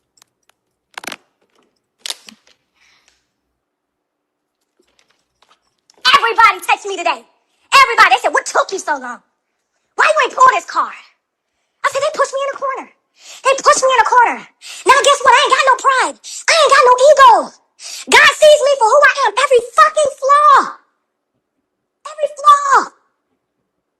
I promise you. And I'm not gonna stop. And I'm not gonna stop till I'm fed. I'm not gonna stop till I'm fed. I'm not gonna stop till I'm fed. So listen.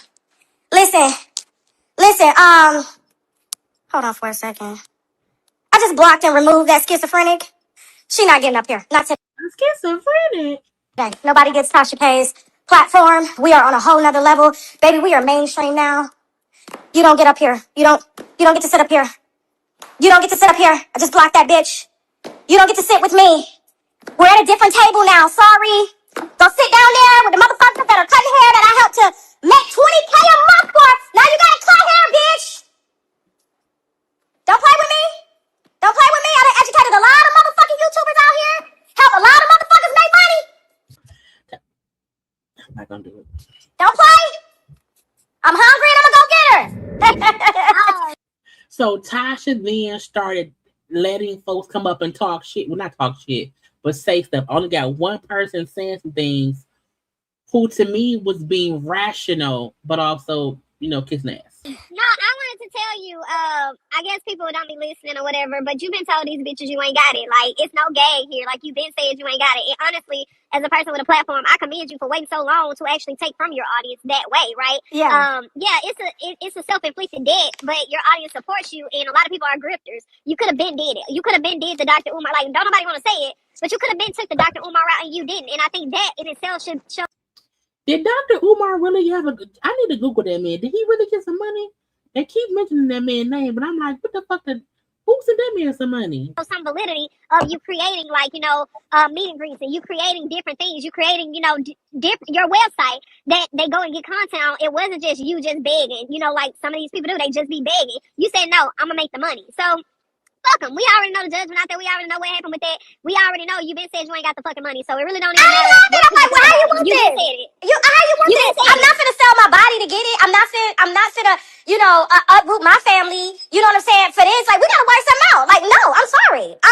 And so I exercise my legal right the same way other people exercise their legal rights, and boom, we met in the middle. Here it is. I've apologized over and over again, but I gotta do my news. And my thing is, like, how am I beefing with somebody that I've never met? I guarantee you that if we have a conversation, shit would go different. But it's the bullying. Sending white folks at my door. Not bullying. Girl. Not bullying. Like, they give a fuck about either of us, and they don't. They give a fuck about that check. I don't think you're wrong. I just think that this is kind of one of them situations where the middle people play more into it than what, they should, right? Like, y'all are always going to have an indifference. She has her right, you have your right. But for the most part, shit, it just is what it is. Like, you'll figure it out. She got her point of view. You have hers. And that's true. Tasha K still wants to be right. Tasha K comes off like she feels like she's a victim. Like, I should have never been forced to pay this money. Car, you taking it too far. She got the white folk coming after me and my money. And it's not fair. So she comes off as this isn't fair. However, 9 years ago, all you had, and I know hindsight is 2020. Okay, I know that. So of course she didn't know 9 years. I think she thought, I'm untouchable. I'm a blogger. It's just for entertainment purposes. At that point, no YouTuber had been sued to this magnitude. She was an example, basically. However, all you had to do 9 years ago was leave her alone. Even now, I would not be going on the things going off, because the only reason I'm in this situation is because of what I said 9 years ago. Me not wanting to shut the fuck up 9 years ago. My husband telling me, put it back up and don't apologize. I'd be pissed at my husband. If it was me, I'd be pissed at him. Like, bitch, why you tell me to put it back up? He's a good man, Savannah. A good man.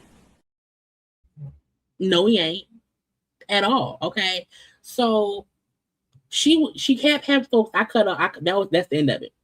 Okay, because she kept talking to the people and I didn't care at all. But you know, again, she has to go fund me. Okay. How much you go back how much she raised? I think it was like $8,000 that she raised on there. Which child, look, let me go on GoFundMe and raise $8K. Okay. Let me put up a GoFundMe and I say, hey y'all, I want $40K. Hey y'all, I'm in debt. I got $40K in debt. You know what I'm saying? But I want $40K to clear off all the debt I have. And any amount y'all give me gonna go to my debt. If I get $8K, because right now she got 82, 81. Let me get my 82, 81, child. I don't need 3.5 at all. At all. And I think I've always said 40 because 40 just felt like, 40 to me is the first start. You know what I'm saying? 40K ain't gonna do, much at all. Okay. But 40K will be a starting point to be like, oh, bitch, I'm good. I got that. I can pay that off. I can get a new car. You ain't over my car. You know what I'm saying? I'm like, that's just regular. But to me, that's regular. Every other person in the world could use a little quick 40K. She needs $4 million. Okay? She needs $4 million. That's for her to get back into the good graces of not owing somebody some money. You know what I'm saying? But Tasha choosing to do the GoFundMe, it was a huge backlash about the GoFundMe because folks felt like, well, this debt is your fault. You know what I'm saying? This debt is your fault. You could have did better, this, that, or the other. So I think some people were like, you're asking your fans to pay off a debt that you put yourself in for you being messy. Okay. And I got a good credit score. Okay. I'm in the up 600. Okay. So I have a good, you know what I'm saying? But again, because I'm a working individual, you know what I'm saying? So I would feel like, well, dang, would it be begging if I say, hey, y'all, I'm going to put up a GoFundMe with you. If y'all give me some money and I'm going to leave it up for a year. Maybe I'll do a GoFundMe and leave it up for a year. And whatever somebody give me for a year. And if Oprah and Gail and Tyler Perry and all the rich folks all send me $40K, I'll split the proceeds with y'all as well. Okay, now y'all can't get $40K. I'm out of it. But I send all JayBirds $50. If all the rich people send me $40K, I'm gonna give all my JayBirds, and I know y'all. I know who be here. Okay, I will send all the JayBirds $50, at least $50. Okay, but again, the backlash came because people felt like Tasha was using the GoFundMe to clear debt from a court order, settlement or whatever. And they felt like, oh, that ain't fair. Now, I think some folks said GoFundMe is not supposed to be for that. I don't know GoFundMe rules of what you can raise money for. I don't know because I never had a GoFundMe. Okay. But people were pissed. So that's why she was pissed. Because folks were telling her, girl, you ain't shit for helping to GoFundMe, blah, blah, blah, blah, blah. Okay. She was on a podcast bragging how much she was making a month. Look, YouTube, because Tasha K is not a regular YouTuber. How many? Let me see. I don't think I follow her on YouTube. I don't follow a lot of people on YouTube because there be too much stuff on there that drive me crazy. Let me see. It's called Unwind with Tasha. Unwind. Yeah, Unwind with Tasha K. Tasha K has. So she has 1.36 million subscribers. Okay. 1.36 million subscribers. Okay, her videos alone be getting hundreds of thousands of views. You know, plus she has her website stuff. So, and if she's charged, as she said, if she's charging folks 10K, you know, for a post here or there, you know, she's making some money here and there, but again, her overhead, because she has employees to pay, she has this debt to pay, she has taxes to pay. So, you know, so it's a lot going into it. But if she did not owe the money to Cardi, she probably would be in a much better position. You know. But again, people start GoFundMe's and you will have, you know, for instance, the GoFundMe that started for James Vanderbeek. The James Vanderbeek? And they raised like, I don't know, 5, 6, 7 million in a couple days. And then you may have a GoFundMe for, you know, another celebrity or somebody else, and they get $1,000. You know what I'm saying? There's no rhyme or reason as to whose GoFundMe gonna pop. Remember years ago, that girl, the little light skinned girl who found the homeless man and had a GoFundMe. The GoFundMe raised like hundreds of thousands of dollars, and no one thought it would be that. And there was a whole, you know, thing. So, you know, no one ever is aware of, you know, how much their GoFundMe can make. You know, a person put up a GoFundMe looking at, I need 40K to clear off some debt and be at ground zero. And, you know, just be at ground zero. They don't. If I was to get 40K, I can't quit my job. I still have to, you know, pay. You know what I'm saying? I have to still live. Tasha K, even when she get the full meal, that's just clearing that piece of debt. Then she still has to live her life. So if I was to get $1 million, I wouldn't quit my job. I wouldn't quit my job. But again, I would probably start some kind of, you know, nonprofit to help people. I would send y'all $50. Okay. But Tasha's making good money. She just also have a huge debt. You know what I'm saying? It's just weird. And hold on, who gotta go find me? Now I'll be gonna be looking at the comments sometime. Let me scroll back up. Let me scroll back up. Oh, you can put your GoFundMe in the comment section. Go ahead and put it in there. Go ahead and put just Vita. Go ahead and put it up in there. You know what I'm saying? Because I see, because you asked. You know what I'm saying? So anybody who wants to donate, that's on y'all. Ain't got nothing to do with me. Okay, ain't nothing to do with me. Okay. But yeah, Tasha K, girl. And hopefully going forward, she needs to be smarter in how she moves. Anyway, y'all. 3.5 hours. Oh Lord, I am tired. Yeah, y'all. I can't breathe out my nose.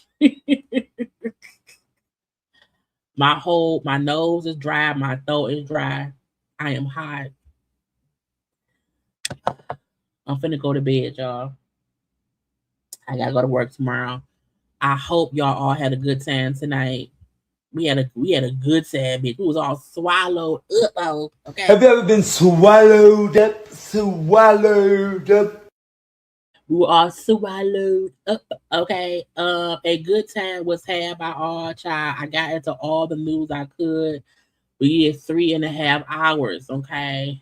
Depending on how I feel after I get off work tomorrow, I'm gonna try to come to y'all tomorrow because there was a couple other things I didn't get into today that we can possibly get into tomorrow. So make sure to like the video. Okay. Make sure to subscribe and all of that. I knew it was gonna be 3 hours. I didn't know. I was like, oh, it's gonna be like 2 hours. I did not think about 3.5. Okay. Yeah, we discussed Monica and Brandy earlier. They're gonna be at Essence Fest. So depending on how I feel, y'all, when I tell y'all, girl, look, I feel Oh my God, my nose feels raw and whatnot. I'm a child. Oh Lord Jesus. Again, I'm off all week next week. So I am child. Look, if y'all would have saw me right before I got on camera, child, when I tell y'all before I got on camera, I was like, oh my God, I wanna just go to bed, bitch. And I could not go to bed, bitch. Okay. But again, I'm hoping I'm gonna feel better. I'm gonna give you some hauls in my system, child. I'm gonna give you some Dayquil, some NyQuil, all the quills, child, all the quills. I'm gonna get some Mucinex. I'm hoping it's just my app because the weather is it's hot here. It's gonna be snow on the weekend. I'm hoping it's just my allergies messing up because of the weather change. Because I was out and about all weekend and I had windows open. I got edges. I do. My edges are just gray. So the reason I wear headbands on here because the gray looks weird on camera. It's just gray. You know, I have gray edges. But I'm finna go to bed. Again, I'm happy y'all came through. I'm not as active as I used to be, child. I'll be here like 1 or 2 days a week, sometimes 3 days a week and get it. So I appreciate when y'all come through and listen and talk and chit chat with your girl. I love you all. Maybe I'll put up a GoFundMe, child. I don't know. Okay. But again, like, comment, share, and subscribe. I will talk to y'all later. Have a good night. Be safe and all that good stuff. And don't get sued by Cardi B. Okay. Bye.